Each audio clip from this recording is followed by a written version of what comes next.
suami beralasan terjebak di proyek dan tak bisa menghadiri pemakaman ayahku. Tapi malam itu aku tahu dia sedang berlibur dengan keluarganya. Aku mengabaikannya dan melakukan sesuatu yang tak terduga. Jakarta, awal Maret.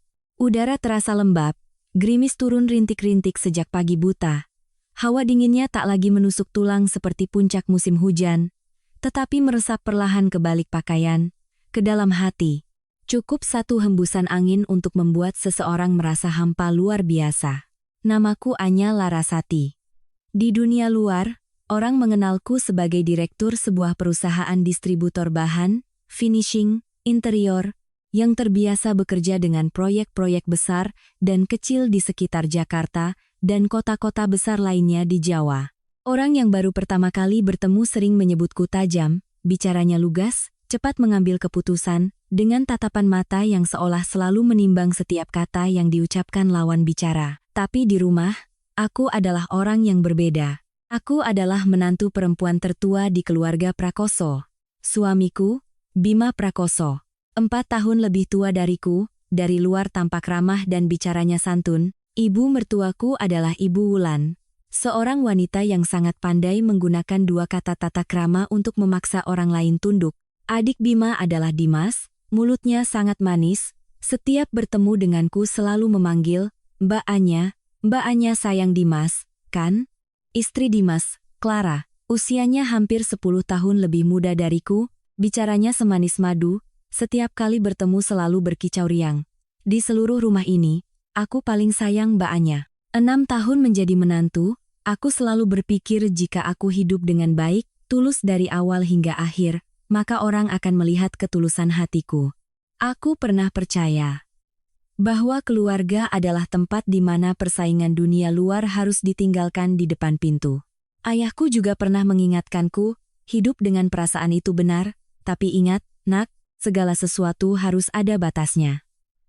Waktu itu aku hanya tersenyum, menganggap ayah terlalu khawatir. Sekarang, saat mengenangnya kembali, aku baru sadar, orang tua memang sedikit bicara, tetapi pandangan mereka sangat dalam. Pagi itu, aku sedang rapat dengan 3 kepala divisi di ruang kaca lantai 12. Di luar jendela, langit kelabu, butiran gerimis menempel di permukaan kaca. Saat sedang mendengarkan laporan progres pengiriman barang impor, ponselku bergetar tanpa henti. Nomor Ibu Tika, tetangga persis di sebelah rumah ayahku. Entah kenapa, jantungku berdebar kencang. Aku minta izin untuk menghentikan rapat sejenak, berjalan cepat ke koridor, lalu mengangkat telepon. Di seberang sana, suara Ibu Tika terdengar panik dan tercekat. Anya, cepat pulang, nak. Bapak pingsan, ini sedang dibawa ke UGD. Aku merasa seperti disiram sember air es dari puncak kepala, seluruh tubuhku kaku. Aku bertanya bertubi-tubi, suaraku sendiri nyaris tak keluar. Bapak kenapa, Bu? Tadi pagi Bapak masih telepon saya. Ibu juga tidak tahu persis, tiba-tiba saja Pak Hartono memegangi dadanya lalu jatuh. Untung ada suamimu di sana, dia sedang ikut membawa Bapak ke rumah sakit. Aku terdiam sejenak. Bima ada di rumah ayahku. Aku tak sempat berpikir lebih jauh. Aku kembali ke ruang rapat, hanya sempat mengucapkan satu kalimat singkat yang bahkan terdengar asing di telingaku sendiri. Rapat dihentikan, ayah saya dilarikan ke UGD. Aku berlari ke basement, parkir, suara sepatuku menggema di lantai beton. Gerimis di luar yang tadinya terasa ringan, kini terasa seperti tusukan jarum di wajahku. Perjalanan dari kantor ke rumah sakit biasanya hanya 20 menit, tapi hari itu terasa sepanjang hidup. Pikiranku kacau balau, tanganku mencengkeram setir hingga memutih, dalam hati hanya mengulang satu kalimat, tidak apa-apa. Ayah selama ini sehat, tidak akan apa-apa. Tapi hidup terkadang begitu kejam, ia tak memberimu waktu lama untuk menenangkan diri. Ketika aku tiba di unit gawat darurat, koridor sudah pekat dengan bau disinfektan. Ibu Tika, begitu melihatku, matanya langsung berkaca-kaca. Tanpa perlu dia bicara, aku sudah mengerti, semua sudah di luar harapan. Seorang dokter keluar, melepas maskernya, suaranya berat. Kami sudah berusaha semaksimal mungkin. Turut berduka cita. Aku mendengar setiap katanya dengan jelas, begitu jelas hingga terasa seperti kata-kata itu membentur telingaku, lalu jatuh berhamburan di lantai. Anehnya, aku tidak bisa langsung menangis. Aku hanya berdiri di sana, menatap pintu UGD yang tertutup rapat, kedua kakiku terasa berat seolah tertimpa timah. Perasaan itu seperti sebagian langit dalam diriku baru saja runtuh. Debunya beterbangan, tapi aku sendiri hanya bisa diam, belum sepenuhnya sadar apa yang baru saja hilang. Ayahku telah tiada. Laki-laki yang sepanjang hidupnya begitu tenang, yang mengajariku untuk hidup dengan terhormat, yang mengajariku untuk selalu tegar menghadapi apapun, kini telah pergi, bahkan sebelum aku sempat menggenggam tangannya untuk terakhir kali. Aku terduduk lemas di kursi di koridor, beberapa saat kemudian baru bisa meraih tangan Ibu Tika, bertanya dengan suara terbata-bata, "Bu, waktu ayah jatuh, siapa saja yang ada di sana?" Ibu Tika menghela napas panjang. Waktu ibu lari ke sebelah, Bima sudah ada di dalam rumah. Sepertinya dia datang lebih dulu. Ibu hanya dengar, samar-samar ada suara keras, lalu setelah itu Pak Hartono memegangi dada, wajahnya pucat pasi. Aku mendongak menatapnya. Bima datang lebih dulu? Iya, dia yang bersama beberapa tetangga membawa ayahmu ke rumah sakit. Aku mengeluarkan ponsel untuk menelepon Bima. Nada sambung berdering cukup lama sebelum diangkat. Suara Bima terdengar bercampur dengan deru angin yang kencang. "Halo, Anya?" Tenggorokanku tercekat, aku bertanya dengan suara nyaris menangis. "Mas di mana?" "Aku lagi di Dieng. Tadi pagi berangkat untuk urusan proyek. Sekarang hujan deras sekali, ada longsor, jalannya putus. Aku lagi cari jalan alternatif untuk pulang." Aku tertegun. "Mas di Dieng. Tapi Ibu Tika bilang, Mas ada di rumah ayah." Bima terdiam sejenak, lalu cepat-cepat menjawab. "Oh, iya, tadi pagi Mas sempat mampir sebentar antar barang, habis itu langsung berangkat. Anya, Mas juga tidak menyangka kejadiannya akan seperti ini." Suara angin di telepon bertiup kencang, terdengar persis seperti sedang berada di tengah jalur pegunungan yang dingin dan hujan. Aku menggenggam ponsel erat-erat, pikiranku berputar. Ada sesuatu yang tidak sinkron. Tapi di saat ayahku baru saja meninggal, aku tak punya tenaga untuk mengurainya. Aku menelepon Ibu Wulan. Beliau mengangkat telepon, suaranya terdengar mengeluh seperti biasa. "Ibu sudah dengar dari Bima." "Ya Tuhan, kasihan sekali Pak Besan. Apa Ibu bisa datang?" Kaki Ibu bengkak dari pagi, berdiri saja tidak kuat. Dimas sama Clara sedang mengantar Ibu periksa ini. Ibu hanya bisa kirim doa dari jauh, sekarang juga tidak berdaya. Aku menjawab iya dengan sangat pelan, lalu menutup telepon. Di tengah koridor rumah sakit yang dingin, aku duduk memeluk tasku, menatap lalu lalang orang yang kabur di depan mataku. Ayah baru saja meninggalkan duniaku. Suamiku bilang dia terjebak di pegunungan. Ibu mertuaku sakit kaki, adik iparku sibuk mengantar ibunya berobat. Semuanya terdengar masuk akal, tapi entah kenapa, hatiku merasakan sesuatu yang sangat aneh. Seolah ada sebuah tangan tak terlihat yang baru saja menarik sedikit tirai di hadapanku, memperlihatkan sebuah retakan tipis, tapi cukup untuk membuat hati seseorang menjadi dingin. Dari rumah sakit membawa jenazah ayah pulang, aku hampir tak merasakan apa-apa lagi. Seluruh tubuhku terasa ringan seolah tanpa tulang, tapi kepalaku berat seolah membawa batu. Ibu Tika memapahku masuk ke mobil. Aku duduk memeluk tasku erat-erat, menatap dari balik jendela mobil. Jakarta sore itu masih gerimis, jalanan ramai, klakson bersahutan. Orang-orang masih berlalu lalang, masih tawar-menawar, masih tertawa dan berbicara. Hanya aku yang merasa segalanya melambat, seolah hidup ini baru saja kehilangan satu tiang penyangga tanpa ada orang lain yang menyadarinya. Tiba di rumah lama ayah, aku harus memaksa diriku untuk berdiri dan melakukan semuanya satu persatu. Menelepon rumah duka, mengurus surat-surat di kelurahan, menghubungi kerabat dekat, menelepon kenalan-kenalan ayah di sekolah lamanya. Ponselku terasa panas di tangan, setiap kali di seberang sana terdengar kalimat, "Ya Tuhan, kok mendadak sekali," tenggorokanku terasa kaku. Rumahku yang biasanya tenang, kini diselimuti duka. Ayah suka hidup rapi dan bersih, semuanya tertata pada tempatnya. Tapi hanya dalam waktu 1 jam, ruang tamu sudah ditutupi kain putih, meja kursi digeser ke samping, dan asap dupa mulai mengepul. Melihat foto ayah yang diletakkan di tengah ruangan, Aku merasa seperti berada dalam mimpi buruk yang tak kunjung usai. Seorang bibi dari pihak keluarga mendekat dan berbisik, "Bima di mana?" "Sedang mengurus administrasi, ya?" Aku terdiam sejenak, lalu menjawab, "Iya, Bi. Mas Bima sedang ada tugas di luar kota, mungkin baru bisa pulang malam." Setelah mengatakannya, aku sendiri merasa jawaban itu hambar. Tapi di saat seperti ini, aku tak ingin mengumbar masalah pribadi di depan kerabat. Rumah sedang berduka, dan menantu laki-laki tidak ada, itu sudah cukup membuat orang bergunjing. Apalagi yang bisa kukatakan untuk mengurangi rasa pedih di hati? Menjelang sore, pelayat yang datang semakin ramai. Keluarga dari pihak ibu dan ayah, tetangga lama, rekan kerja lama ayah, murid-murid lamanya. Siapapun yang datang pasti menghela napas panjang. Ada yang meletakkan karangan bunga krisan putih di meja lalu terdiam. Ada yang menggenggam tanganku, matanya memerah. "Ayahmu orangnya baik sekali, memang orang baik seringkali harus menanggung beban berat." Mendengar kalimat itu, air mataku akhirnya benar-benar tumpah. Aku berdiri di samping meja duka, menyambut para pelayat sambil berusaha menahan diri agar tidak roboh. Tapi yang paling menyakitkan bukanlah ritual-ritual itu. Yang paling sakit adalah setiap beberapa orang, selalu ada tatapan mata yang mencari ke arah gerbang, ada pertanyaan yang terlontar begitu saja. "Keluarga besan belum datang? Loh, ibu mertuamu mana? Adik iparmu dan istrinya juga tidak kelihatan batang hidungnya?" Setiap pertanyaan terasa seperti tusukan jarum ke kulitku. Aku hanya bisa menggigit bibir dan tersenyum getir. Iya, mungkin sedang dalam perjalanan, tapi sampai malam, tak seorang pun dari mereka yang datang. Aku menelepon Bima sekali lagi. Dia mengangkatnya cukup cepat, suaranya terdengar lelah. "Anya, aku masih belum bisa turun. Hujannya deras sekali, jalannya ditutup." Aku memejamkan mata, berusaha berbicara dengan tenang. "Paling tidak, Mas telepon Pak D dari pihakku." Orang-orang bertanya terus.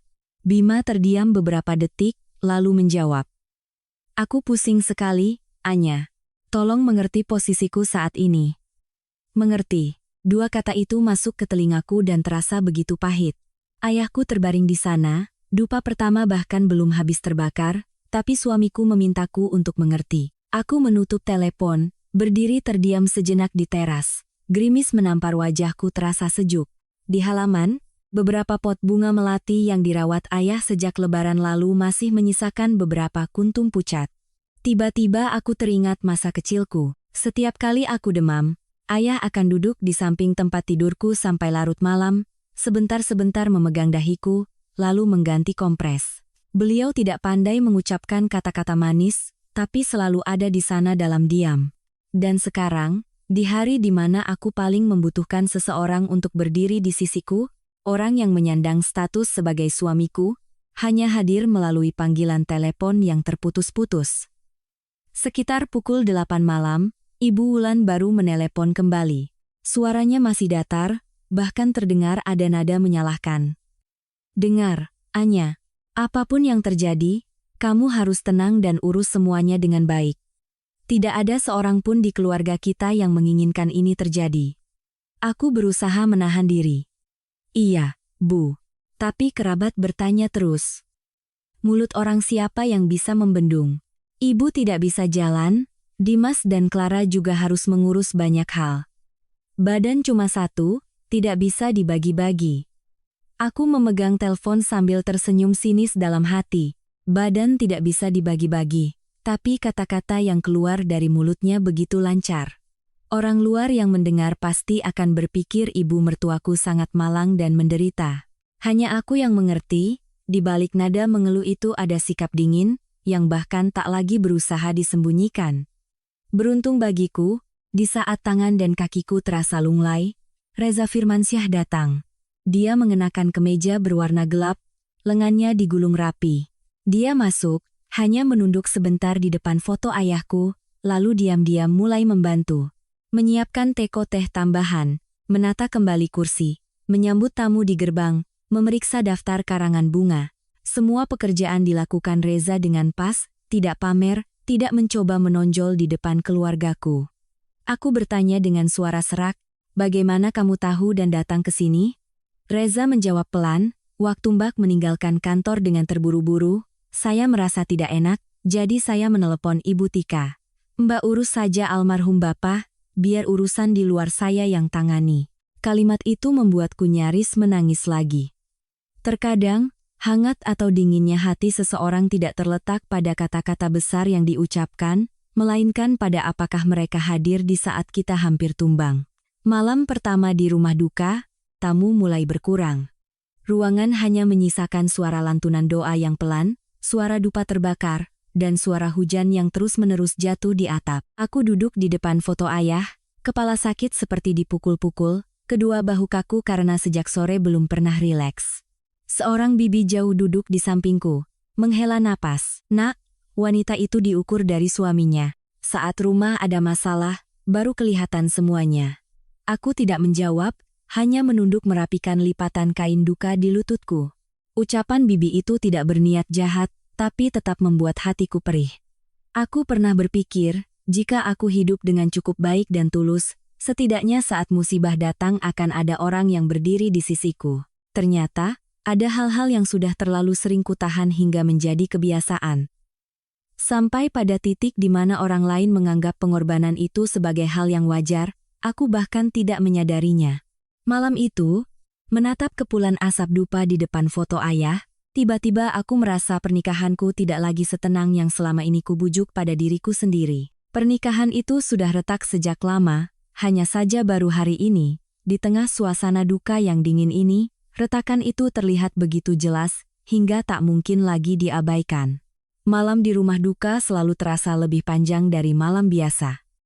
Mungkin karena ketika yang hidup duduk di samping yang telah tiada, setiap suara kecil pun membuat hati terasa berat. Setelah pukul 11 malam, para pelayat hampir tak ada lagi. Di halaman, gerimis masih turun rintik-rintik, tidak membentuk butiran yang jelas, melainkan tipis seperti lapisan embun dingin yang menyelimuti atap, barisan pohon palem di depan gang, dan langit gelap di belakang rumah. Aku duduk di kursi plastik yang diletakkan di dekat peti jenazah. Punggungku pegal, kedua mataku perih. Sejak sore, aku hampir tidak makan apapun selain setengah gelas air hangat. Setiap kali berdiri dan membungkuk untuk menyambut pelayat, tulang punggungku terasa nyeri. Tapi rasa sakit fisik ini masih lebih mudah ditahan daripada kekosongan di dalam hati. Aku menatap foto ayah, masih dengan wajah lembut yang sama, tatapan mata yang sama, senyum tipis yang sama, tapi kini hanya tersisa sebuah bingkai di tengah kepulan asap dupa. Ayahku adalah orang yang hidupnya sangat teratur. Seumur hidupnya menjadi guru, terbiasa dengan kesederhanaan dan kebersihan, segalanya tertata rapi. Saat aku akan menikah, ayah tidak pernah menasihatiku untuk bersaing atau memaksaku untuk mengalah dalam segala hal. Beliau hanya mengatakan satu kalimat, hidup dengan baik itu benar. Tapi menjadi baik bukan berarti membiarkan orang lain menginjak kepalamu kapanpun mereka mau. Saat itu aku masih jauh lebih muda dari sekarang. Mendengar itu hanya tertawa sambil memeluk bahu ayah dan berkata, "Anya tahu, ayah. Ayah jangan khawatir." Anak muda memang sering begitu, merasa sudah mengerti segalanya tentang hidup. Sekitar tengah malam, Reza membawakanku semangkuk bubur panas. Dia meletakkannya di meja kecil di sampingku, suaranya pelan, "Mbak makan beberapa sendok, kalau tidak besok tidak akan kuat berdiri." Aku menggeleng. Tidak bisa kutelan. Reza tidak memaksa, hanya menarik sebuah kursi dan duduk agak menyamping. Kalau tidak makan, setidaknya minum sedikit air hangat. Kalau almarhum Bapak melihat Mbak seperti ini, pasti beliau sedih sekali. Mendengar kata almarhum Bapak, tenggorokanku tercekat lagi. Aku mengambil gelas air dan minum seteguk kecil. Hawa hangatnya mengalir turun tapi hatiku tetap terasa dingin. Beberapa saat kemudian, aku bertanya pelan. "Di luar masih ada orang, Zah?" "Hanya beberapa kerabat dekat dan Ibu Tika, Mbak. Saya sudah bilang agar mereka bergantian istirahat." Aku mengangguk. Kehadiran Reza yang tenang di rumah ini, membuatku tidak terlalu merasa goyah. Tapi justru karena itu, rasa sedihku semakin terasa. Orang yang mengurus setiap cangkir teh, setiap gulungan tisu, setiap daftar tamu untukku saat ini, bukanlah dari pihak keluarga suamiku. Aku mengambil ponsel, berniat menelepon Bima sekali lagi. Jari-jariku baru saja menyentuh layar ketika sebuah kenangan tiba-tiba muncul dengan sangat jelas. seolah baru terjadi pagi ini. Itu adalah panggilan telepon terakhir dari ayah beberapa hari yang lalu. Hari itu juga sekitar waktu makan siang. Aku sedang makan bersama klien di sebuah restoran di Jalan Sudirman ketika ponselku berdering, panggilan dari ayah. Aku permisi keluar untuk mengangkatnya.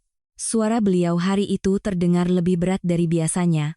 Ragu-ragu seolah ingin mengatakan sesuatu tapi masih menimbang-nimbang. Setelah beberapa pertanyaan basa-basi, ayah tiba-tiba bertanya, "Anya, berkas aset pribadimu masih kamu simpan baik-baik, kan?" Saat itu, aku sedang melirik jam karena khawatir klien menunggu lama, jadi aku menjawab dengan cepat. "Iya, ya, Anya simpan baik-baik." "Ada apa ya?" Ayah terdiam beberapa detik, lalu berkata, "Tidak. Ayah hanya bertanya saja. Surat-surat rumah, bagian modal pribadi di perusahaan, salinan yang dilegalisir harus dijaga baik-baik, nak, jaga-jaga." Aku tertawa kecil.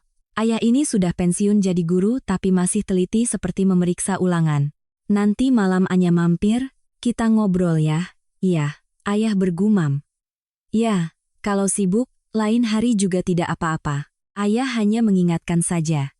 Tapi malam itu aku malah sibuk menjamu tamu lain, selesai urusan sudah larut. Aku sempat menelepon ayah kembali, tapi beliau hanya bilang tidak apa-apa, dan menyuruhku cepat tidur agar besok bisa bekerja. Sekarang, duduk di sini, di tengah rumah yang berselimut kain putih, aku baru menyadari setiap kata yang diucapkan ayah hari itu seolah memiliki duri.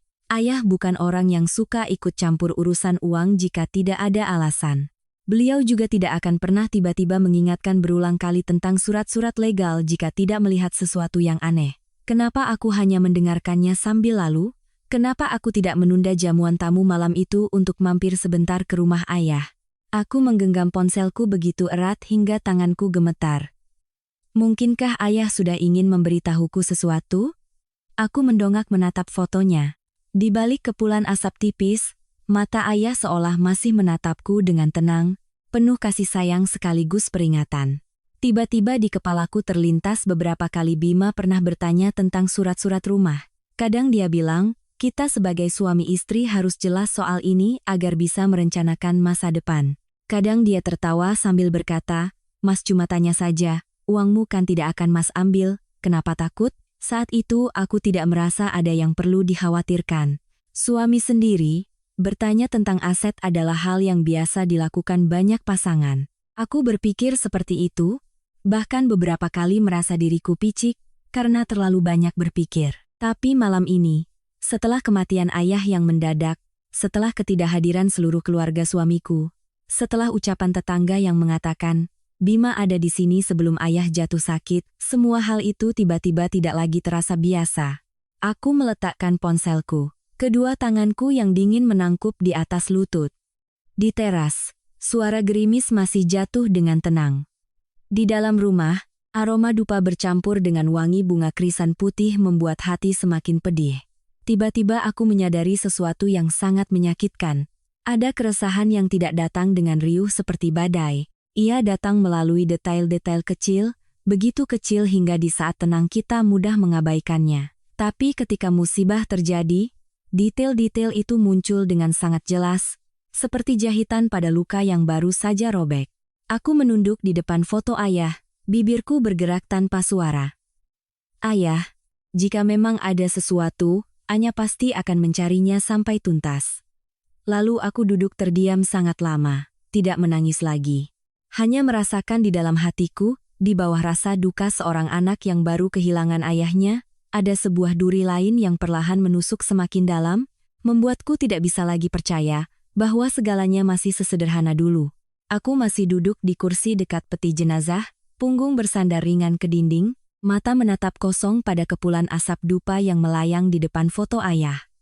Malam sudah larut, rumah hanya menyisakan beberapa orang kenalan Ibu Tika dan beberapa kerabat dekat yang duduk bergantian untuk terjaga.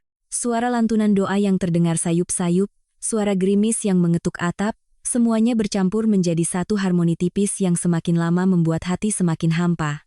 Aku mengambil ponselku lagi. Awalnya hanya berniat menelepon Bima sekali lagi. Bukan untuk menyalahkan, tapi karena di saat paling terpuruk, Manusia seringkali masih memiliki kebiasaan untuk berpegang pada apa yang pernah dianggapnya sebagai sandaran. Meskipun sandaran itu kini mulai goyah, aku belum sepenuhnya menerima bahwa ia bisa runtuh. Layar ponsel baru saja menyala, sebuah notifikasi muncul tepat di depan mataku. Clara baru saja mengunggah foto baru. Biasanya aku jarang memperhatikan media sosial Clara. Dia suka memotret tempat-tempat indah, makanan lezat, pakaian baru. Sehari bisa mengunggah 5 kali adalah hal biasa. Pernah aku menasihatinya secara halus, hiduplah untuk dirimu sendiri dulu. Jangan sampai seharian sibuk melihat ponsel lalu lupa melihat orang-orang di sekitarmu.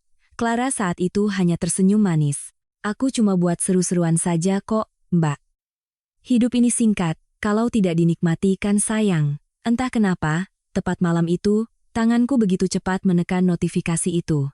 Mungkin sebagian dari diriku masih ingin melihat apa yang sedang dilakukan keluarga suamiku. Apakah ada yang sudah teringat pada pemakaman ayahku? Atau setidaknya, adakah ucapan belasungkawa agar terlihat pantas? Tapi saat foto itu muncul, seluruh tubuhku terasa membeku.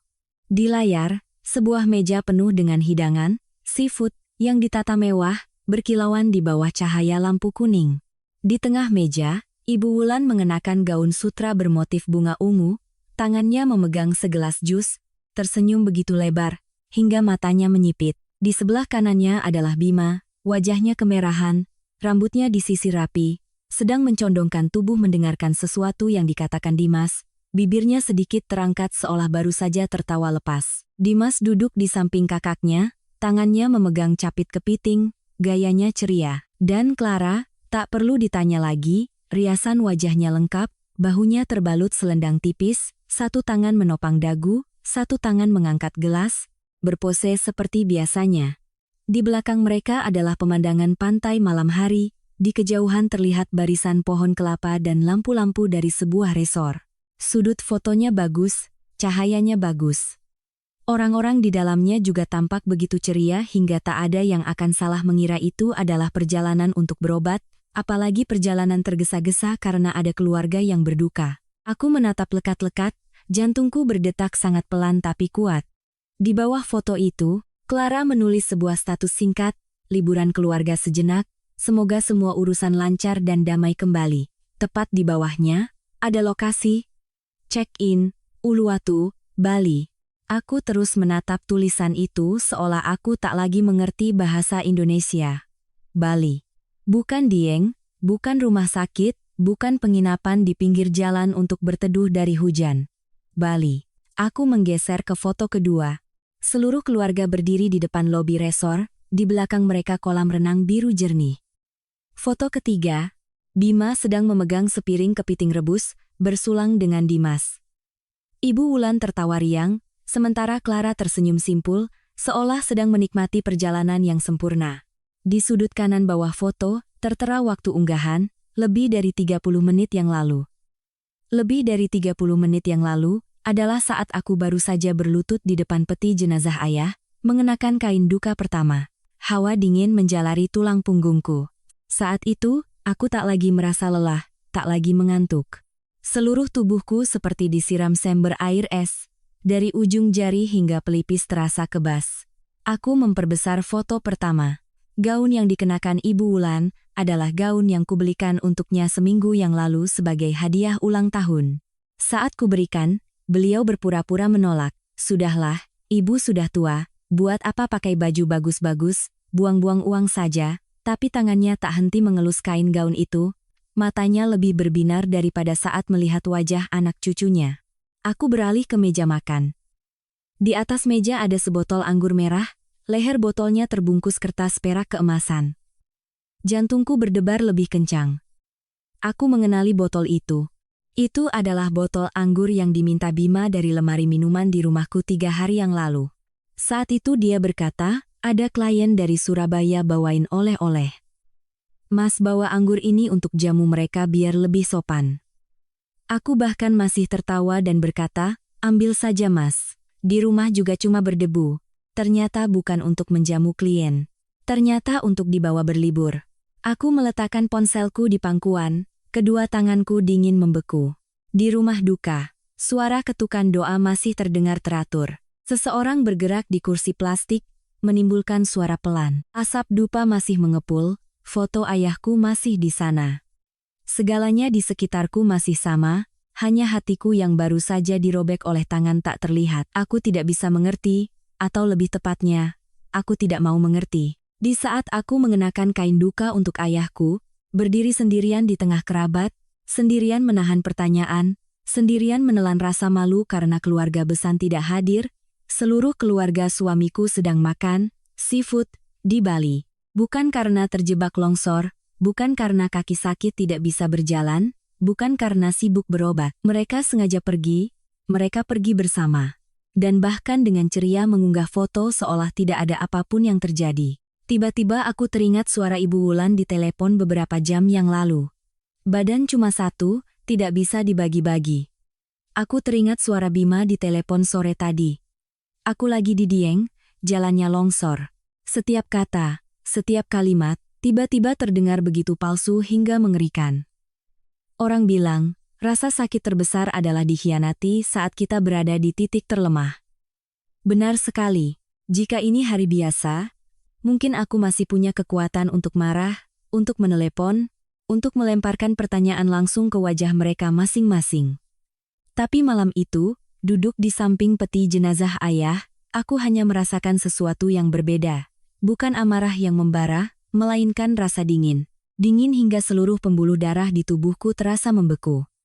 Reza, melihat raut wajahku berubah, mendekat dan berbisik, "Mbak Anya, Mbak kenapa?" Aku tidak langsung menjawab, hanya memberikan ponselku kepadanya. Reza melihatnya beberapa detik, alisnya sedikit mengernyit. Sebagai orang yang tenang, aku masih bisa melihat dengan jelas keterkejutan yang melintas di matanya. Reza mendongak. "Mbak mau saya melakukan apa?" Aku menarik napas dalam-dalam, tenggorokanku kering. "Tidak ada. Sekarang jangan lakukan apa-apa." "Baik. Dan jangan biarkan siapapun tahu Mbak sudah melihat ini." Reza mengangguk tanpa bertanya lebih lanjut. Justru sikapnya yang bisa menjaga rahasia itu, membuatku semakin yakin telah memilih orang yang tepat untuk berada di sisiku saat ini. Aku mengambil kembali ponselku, mematikan layarnya. Jika ini adalah diriku yang dulu, mungkin aku akan langsung menelepon Bima, Ibu Wulan, Dimas, dan Clara, menuntut penjelasan mengapa mereka bisa begitu kejam. Tapi malam itu, di depan foto ayah, tiba-tiba aku mengerti satu hal. Ada tipe orang yang jika sudah bisa berbohong terang-terangan tentang di mana mereka berada, maka semua perdebatan setelahnya menjadi tidak ada artinya. Hal yang membuatku lebih merinding bukanlah perjalanan ke Bali itu, melainkan sebuah pertanyaan lain yang baru saja muncul di kepalaku, setajam pecahan kaca. Jika Bima bisa berbohong terang-terangan tentang di mana dia berada, apakah yang dia katakan tentang siang hari saat ayahku jatuh sakit itu benar? Aku mendongak menatap foto ayah, jari-jariku mencengkeram ujung kain duka hingga kusut. Di teras, angin bertiup membuat api di beberapa lilin bergoyang pelan. Dalam sekejap, aku merasa rasa sakit karena dikhianati tidak lagi berdiri sendiri. Ia mulai bercampur dengan sesuatu yang lain, yang jauh lebih berbahaya. Kecurigaan. Aku berbisik sangat pelan, tetapi setiap katanya seolah jatuh ke lantai yang dingin. Setelah pemakaman ayah selesai, aku akan mengurai semuanya satu persatu. Keesokan paginya, setelah upacara pemakaman, aku tidak pulang untuk beristirahat seperti yang disarankan banyak orang. Kerabat dari pihak ibu semua menyuruhku untuk berbaring sejenak, makan sesuatu agar pulih. Ibu Tika bahkan memegang tanganku, suaranya penuh iba. "Nak, yang hidup harus menjaga yang hidup. Kalau kamu sampai jatuh sakit, siapa yang akan menanggung?" Aku hanya mengangguk pelan, tapi dalam hati aku tahu betul, jika saat ini aku berbaring, mungkin aku tidak akan bisa bangkit dengan cara yang sama lagi. Aku masih mengenakan setelan hitam yang sama, hanya melepas kain duka, merapikan rambutku, lalu langsung mengemudi ke kantor. Langit Jakarta pagi itu masih kelabu, gerimis tidak deras tapi cukup untuk mengaburkan kaca depan mobil. Para pengendara motor di jalanan meringkuk di balik jaket mereka. Kota ini masih berjalan seperti biasa, seolah tidak ada seorang pun yang baru saja kehilangan ayahnya, seolah tidak ada seorang wanita yang baru saja mengubur duka terbesarnya. Saat aku masuk ke lobi gedung, para resepsionis serempak berdiri, tatapan mereka campur aduk antara khawatir dan takut. Mungkin wajahku saat itu terlalu pucat, dan hawa dingin di tubuhku terlalu kentara. Seorang manajer yang kebetulan lewat langsung berhenti. "Bu Anya, Ibu benar-benar ke kantor, sebaiknya Ibu pulang istirahat saja." Aku menggeleng. "Panggilkan Reza, Ibu Rina dari bagian legal, dan Pak Dedi kepala akuntan ke ruangan saya sekarang."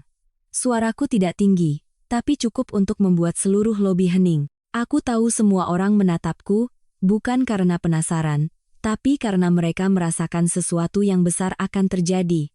Orang bilang, wanita saat terlalu terluka akan menjadi lunak. Tapi ada juga jenis luka yang membuat seseorang menjadi setajam pisau yang baru diasah. Ruang kerjaku di lantai 12 masih sama seperti kemarin saat aku meninggalkannya di tengah rapat. Di atas meja masih ada tumpukan berkas yang terbuka, secangkir teh melati yang sudah dingin. Sebuah pulpen tergeletak miring. Aku berdiri diam beberapa detik, memandang sekeliling, lalu meletakkan tasku di kursi. Segalanya di luar masih sama, hanya di dalam diriku yang tidak lagi sama. Kurang dari 10 menit kemudian, Reza, Ibu Rina, dan Pak Dedi sudah ada di ruanganku. Ibu Rina adalah kepala divisi legal, wanita berusia 40-an, bekerja dengan sangat teliti dan tidak banyak bicara. Pak Dedi sangat hati-hati, kadang membuat orang lain tidak sabar. Tapi justru sifat itulah yang kubutuhkan saat ini. Reza berdiri di dekat pintu, memegang buku catatan, posturnya tegak dan diam. Aku tidak berbasa-basi.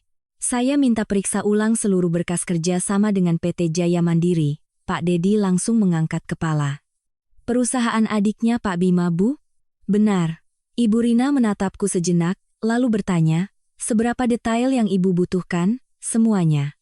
Kontrak induk, adendum, utang piutang, kualitas pengiriman terakhir, klausul denda, kewajiban pembayaran, jaminan terkait.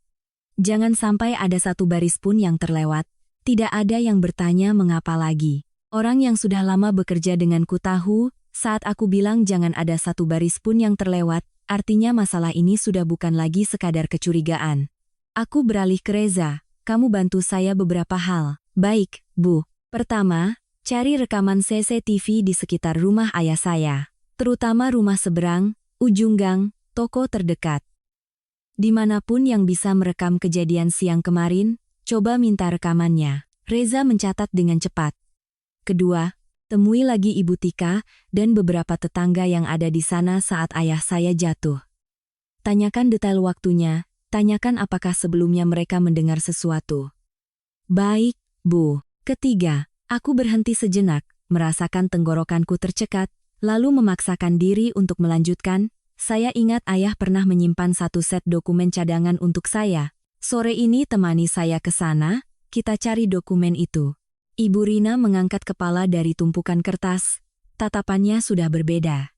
Orang legal sangat peka dengan dua kata, dokumen cadangan. Dia bertanya perlahan, "Terkait aset pribadi Ibu?" Aku menatap lurus ke arahnya. "Benar." Ruangan hening sejenak, aku tidak menjelaskan panjang lebar. Aku hanya menceritakan secara singkat tentang ayah yang bertanya soal surat-surat beberapa hari sebelum meninggal, tentang Bima yang ada di rumah ayah sebelum beliau jatuh sakit, tentang keluarga suami yang serempak absen di pemakaman, dan tentang foto-foto dari Bali yang kulihat semalam. Itu saja sudah cukup bagi 3 orang di hadapanku untuk mengerti bahwa ini bukan lagi masalah keluarga biasa. Pak Dedi bergumam pelan. "Benar-benar tidak bisa dipercaya." Aku langsung memotong. "Jangan percaya atau tidak percaya. Saya butuh data, butuh dokumen, butuh bukti." Ibu Rina mengangguk. "Saya mengerti." Aku duduk di kursi, membuka buku catatan bersampul coklat yang biasa kugunakan untuk mencatat hal-hal penting. Setiap poin kutulis dengan jelas: kontrak, pengiriman barang, utang piutang, jaminan, CCTV, kesaksian, dokumen cadangan. Semakin banyak yang kutulis, semakin jernih pikiranku. Rasa duka masih ada, seperti batu besar yang menekan dadaku, tapi tidak lagi membuatku bingung. Tiba-tiba aku mengerti sesuatu yang belum pernah kupikirkan sebelumnya. Ketika seseorang merasakan sakit hingga tingkat tertentu, mereka tidak akan banyak menangis lagi. Mereka akan mulai menghitung, mulai mengingat, mulai merangkai. Mungkin itu adalah saat di mana kelembutan hati sudah terlalu terluka, terpaksa memberi jalan bagi kewarasan. Sebelum ketiganya keluar, aku menambahkan satu kalimat lagi. Mulai sekarang, semua harus berdasarkan bukti. Jangan berasumsi, jangan membuat kegaduhan, dan jangan sampai bocor keluar. Reza langsung menjawab, Ibu tenang saja. Ibu Rina menutup mapnya, suaranya tegas. Apapun yang bisa digunakan secara hukum, akan saya kumpulkan semua untuk Ibu. Pak Dedi juga mengangguk. Bagian akuntansi akan saya periksa sampai rupiah terakhir. Pintu ruangan tertutup. Aku duduk sendirian di tengah keheningan lantai 12. Di luar sana, hujan masih meninggalkan jejak buram di jendela. Aku memijat pelipisku pelan, lalu menatap barisan mobil di bawah yang terlihat seperti semut. 6 tahun ini, aku selalu berpikir sedang membangun sebuah keluarga. Tapi duduk di sini, di pagi pertama setelah memakamkan ayah, aku baru melihat dengan jelas sebuah kenyataan pahit. Mungkin selama ini aku bukan sedang menjaga sebuah rumah tangga, melainkan hanya memelihara sekelompok orang yang terbiasa menerima tanpa tahu berterima kasih. Pikiran itu menyakitkan, tapi juga membuatku sadar sepenuhnya. Dan sekali aku sadar, aku tahu aku tidak akan pernah kembali menjadi diriku yang dulu. Sore itu, setelah selesai memberikan arahan di kantor, aku dan Reza kembali ke rumah ayah. Gerimis belum juga reda. Gang kecil yang dulu terasa akrab, kini kemanapun mata memandang terasa sepi. Pintu gerbang besi berwarna hijau yang biasa ayah cat ulang setiap menjelang lebaran, kini masih terpasang sehelai pita putih yang berkibar ditiup angin. Baru kemarin aku sibuk mengantar kepergian terakhirnya. Hari ini, aku harus kembali dengan suasana hati yang berbeda. Bukan hanya sebagai putri dari almarhum, tapi sebagai seseorang yang sedang mencari kebenaran. Begitu masuk ke halaman, aku melihat Ibu Tika berdiri di teras, tangannya memegang sebuah keranjang berisi beberapa set cangkir yang baru dicuci. Melihatku, beliau bergegas meletakkannya dan menghampiri. Anya, Ibu kira kamu pulang istirahat. Aku tersenyum getir. Bagaimana bisa istirahat, Bu? Saya mau ambil beberapa dokumen, sekalian ingin bertanya lebih detail tentang kejadian kemarin. Ibu Tika menatapku, menghela napas sangat pelan. Orang tua, hanya dengan melihat raut wajah, sudah bisa menebak ada masalah di hati. Beliau menarik kursi, mempersilakanku duduk di teras. Reza berdiri agak menyamping, membuka buku catatannya. Aku bertanya perlahan, Ibu ingat persis kemarin Mas Bima datang jam berapa? Ibu Tika menopang dagu, mengerutkan kening mencoba mengingat. Sekitar jam 11 lebih sedikit. Waktu itu Ibu sedang memetik sayuran di sini, lihat mobilnya parkir di ujung gang. Ibu masih berpikir, tumben anak ini sekarang rajin mengunjungi ayah mertuanya. Mendengar itu, dadaku terasa sesak. Benar, jika hanya dilihat dari luar, siapapun akan mengira Bima adalah menantu yang berbakti. Aku bertanya lagi, apa Ibu dengar ada percakapan di dalam rumah? Ibu Tika ragu-ragu, lalu menjawab, awalnya tidak. Setelah beberapa saat, Ibu dengar suara keras. Tidak jelas kata-katanya, tapi sepertinya bertengkar. Satu suara Pak Hartono, satu lagi suara laki-laki yang lebih muda.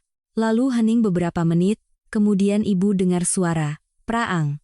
Seperti ada gelas atau piring pecah. Ibu belum sempat lari ke sana, sudah lihat Pak Hartono memegangi dada sambil terhuyung-huyung masuk ke dalam. Aku duduk diam, kedua tanganku saling bertaut. Reza terus mencatat setiap kata. Seorang tetangga lain yang mendengar ada percakapan ikut nimbrung. Waktu itu saya baru mau keluarin motor ke ujung gang, lihat Mas Bima berdiri sambil teleponan, wajahnya pucat. Saya sempat bilang, kenapa tidak panggil ambulans? Dia jawab, iya, Pak, ini sudah saya panggil. Tapi sepertinya waktu itu dia baru selesai menelepon orang lain dulu, bukan langsung panggil ambulans. Aku menoleh ke arah Reza, dia mengerti dan mengangguk pelan. Saya sudah minta bantuan teman di provider telekomunikasi untuk memeriksa riwayat panggilan Mas Bima di jam-jam itu. Data awal menunjukkan setelah almarhum Bapak menunjukkan gejala kritis, dia menelepon Ibu Wulan dulu, lalu menelepon Mas Dimas, baru setelah itu menelepon nomor darurat ambulans. Kalimat itu seperti pukulan palu tepat di pelipisku. Aku tak menyangka, meskipun sudah mempersiapkan diri, Aku masih bisa merasa sedingin ini. Artinya, di saat-saat paling krusial ketika ayahku membutuhkan pertolongan, hal pertama yang dipikirkan Bima bukanlah nyawa ayahku, melainkan menelepon ibu dan adiknya. Aku bangkit dan masuk ke dalam rumah.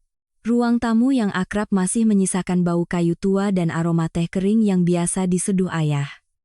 Tapi begitu kulihat lebih teliti, aku menyadari ada sesuatu yang janggal. Lemari kayu rendah di dekat dinding tempat ayah biasa menyimpan berkas-berkas, salah satu lacinya tidak tertutup rapat. Aku mendekat dan menariknya. Di dalam, beberapa map dokumen tergeletak berantakan, tidak lagi tersusun rapi seperti biasanya. Ayahku adalah orang yang sangat teliti, bahkan sapu tangan yang dilipat pun harus lurus. Beliau tidak akan pernah membiarkan dokumen berantakan seperti ini. Aku berjongkok, membuka satu persatu map, surat tanah rumah ayah, buku tabungan lama, beberapa salinan dokumen yang dilegalisir, rekam medis, lalu sebuah map berwarna biru tua. Begitu melihatnya, aku langsung mengenali itu adalah set dokumen cadangan terkait apartemenku, bagian modal pribadiku di perusahaan, dan beberapa surat pernyataan sumber dana sebelum menikah yang kutitipkan pada ayah. Map itu ditarik keluar dengan kasar, ujung kertasnya bahkan sedikit terlipat seolah baru saja dipegang dengan terburu-buru. Aku membukanya. Dokumennya masih lengkap, tapi yang membuatku merinding adalah adanya bekas lipatan baru di sudut kanan atas dua lembar pertama. Seseorang telah menarik keluar bagian paling penting, melihatnya, lalu memasukkannya kembali dengan gegabah. Aku mendengar detak jantungku sendiri. Reza masuk di belakangku, suaranya pelan, Bu Anya. Aku tidak langsung menoleh, hanya bertanya sangat pelan, "Kamu lihat?" "Iya, Bu. Ayah saya tidak akan pernah meninggalkannya seperti ini." "Saya tahu, Bu." Aku meletakkan map itu, duduk terdiam di lantai yang dingin. Segalanya di kepalaku mulai tersusun menjadi sebuah urutan yang mengerikan. Panggilan telepon terakhir ayah yang menanyakan aset pribadiku. Kehadiran Bima di sini sebelum ayah jatuh. Suara pertengkaran di dalam rumah. Laci yang digeledah. Dokumenku yang disentuh. Lalu, bukannya langsung memanggil ambulans, Bima malah menelepon ibu dan adiknya. Ini bukan lagi sebuah kunjungan kebetulan. Aku mendongak menatap altar sederhana untuk ayah di ruang tengah. Tempat dupa masih beraroma abu baru, foto ayah di atasnya masih dengan senyum ramah seperti biasa. Perasaan campur aduk antara sakit dan marah membuncah di dadaku. Orang bilang, hidup ada pasang surutnya.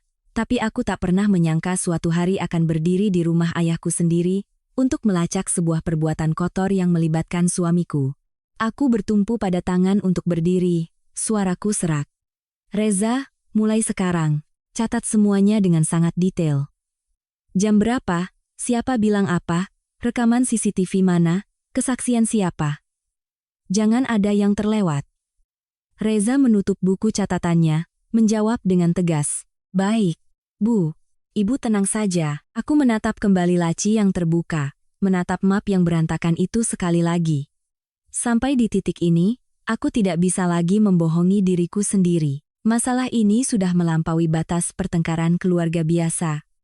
Ini berbau keserakahan, dan keserakahan itu telah menyentuh ayahku yang baru saja berpulang. Aku melangkah ke teras, menarik napas dalam-dalam. Gerimis masih membasahi ujung gang yang dingin, tapi dinginnya udara di luar tak seberapa dibandingkan dengan dingin yang menjalar di dalam hatiku. Sejak saat itu, aku tahu aku telah menyentuh ujung dari sebuah kebenaran yang sangat kotor, dan aku tidak akan berhenti di tengah jalan. Aku meminta Reza memfotokopi seluruh isi map dokumen cadangan itu, sementara aku sendiri tinggal di kamar tidur lama ayah, untuk mencari hal-hal lain yang mungkin beliau tinggalkan. Kamar kecil itu terletak di bagian dalam, berisi sebuah tempat tidur kayu, sebuah meja tulis, rak buku, dan lemari kecil di samping tempat tidur yang warnanya sudah memudar. Segalanya begitu rapi hingga hanya dengan melihatnya saja sudah tahu pemiliknya adalah orang yang sangat disiplin. Aku duduk di kursi di depan meja tulis, tanganku mengusap pelan permukaan kayu yang halus. Di sudut meja masih ada kacamata baca yang biasa ayah pakai, di sampingnya buku catatan bersampul hitam, beberapa pulpen yang tersusun lurus, sebuah radio tua, dan ponsel pintar model lama, yang hanya beliau gunakan untuk menelepon, dan sesekali membaca berita. Aku membuka laci pertama. Di dalamnya ada obat tekanan darah, beberapa resep dokter lama, setumpuk tagihan listrik dan air yang dijepit rapi. Laci kedua berisi beberapa foto keluarga, termasuk fotoku bersama ayah, saat peresmian kantor baru. Beliau berdiri di sampingku, mengenakan kemeja biru muda yang sudah usang, tersenyum ramah. Melihat foto itu, mataku terasa perih. Aku hendak menutup laci ketika mataku menangkap ponsel lama ayah yang tergeletak di sudut dalam. Baterainya hampir habis, layarnya gelap. Aku menyambungkannya ke pengisi daya, menunggu beberapa menit. Saat layar menyala, aku membuka aplikasi perekam suara, sebuah kebiasaan untuk memeriksa semua kemungkinan. Ayahku bukan orang yang suka menyimpan hal-hal tidak penting, jadi di dalamnya hanya ada beberapa file pendek, suara keponakan bernyanyi saat lebaran, rekaman beliau membaca ulang nomor telepon, dan satu file baru yang dibuat beberapa hari lalu dengan nama default berupa angka. Aku menekannya. Awalnya hanya terdengar suara gemerisik kecil, seperti suara ponsel diletakkan di atas meja. Lalu terdengar suara napas ayah yang sedikit terengah-engah, kemudian suaranya yang berat dan lelah terdengar. Anya, ayah lihat si Bima itu bertanya soal berkas apartemenmu. Tanyanya detail sekali. Aku menahan napas. Di seberang rekaman, terdengar suara kering seperti ada sesuatu yang membentur meja dengan keras. Suara ayah terdengar lagi. Kali ini lebih pelan dan tergesa-gesa. Nak, jangan biarkan. Rekaman itu berhenti di sana. Hanya beberapa kata, tapi bagiku itu seperti pisau dingin yang mengiris langsung bagian terlembut di hatiku. Aku duduk terpaku, mata menatap layar ponsel, telingaku seolah masih mendengar suara ayah yang terputus-putus di tengah kalimat. Beliau sudah ingin mengingatkanku.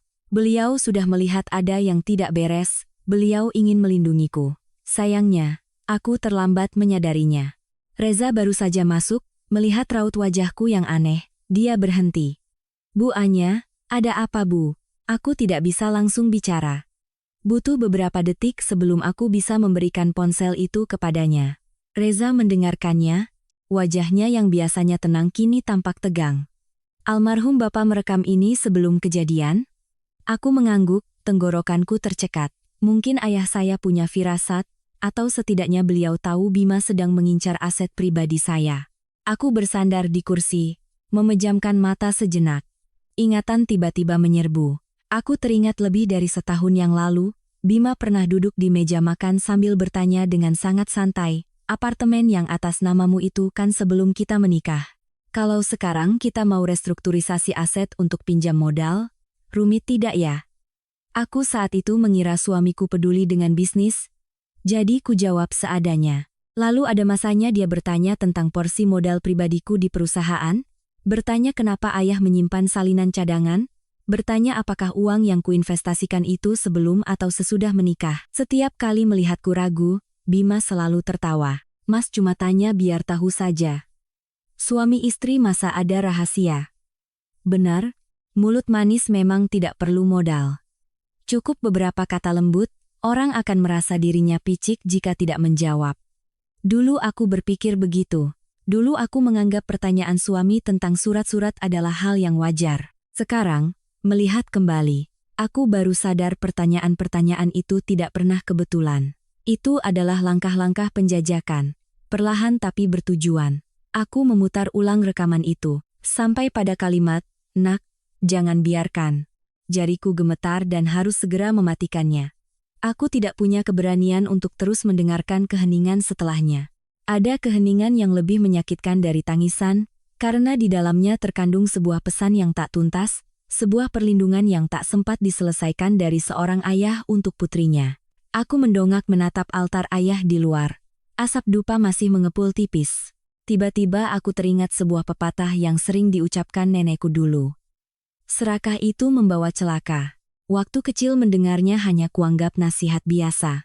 Sekarang baru terasa maknanya. Keserakahan tidak hanya mengotori satu orang, ia bisa meruntuhkan sebuah keluarga, bahkan mendorong orang baik ke jurang kepedihan. Aku berdiri, memasukkan ponsel ayah ke dalam tas seolah itu adalah benda berharga terakhir yang kumiliki. Lalu aku menoleh ke Reza, suaraku sangat pelan tapi tegas. Reza, mulai sekarang, aku tidak lagi menganggap ini masalah suami istri. Baik, Bu. Dia sudah berani mengincar aset pribadiku, berani mengintai, berani menggeledah. Sekali keserakahan sudah sampai pada titik itu, kita tidak bisa lagi memberinya toleransi. Reza menatapku, mengangguk pelan. Saya mengerti. Aku melangkah keluar dari kamar lama ayah, tanganku masih mencengkeram erat tali tasku. Di dalam hatiku, sesuatu baru saja patah. Tidak gaduh, tidak hebat, tapi putus. Jika Bima benar-benar telah menjadikan kebaikanku sebagai tangga untuk memanjat, maka kali ini, tanganku sendiri yang akan merobohkan tangga itu. Keesokan paginya, bagian legal dan akuntansi serempak mengirimkan laporan ke mejaku. Aku duduk sendirian di ruang kerja, gordenku buka sedikit agar cahaya kelabu Jakarta bisa menyinari setiap lembar kertas. Teh di meja sudah dingin sejak tadi, tapi aku belum ingin menyentuhnya. Ada saatnya seseorang begitu sadar hingga tak lagi merasa lapar atau lelah, hanya melihat setiap kata yang tercetak setajam pisau. Ibu Rina dari bagian legal duduk di hadapanku, mendorong sebuah map berwarna merah ke arahku. Sudah saya periksa, Bu, coba Ibu lihat halaman pertama dulu.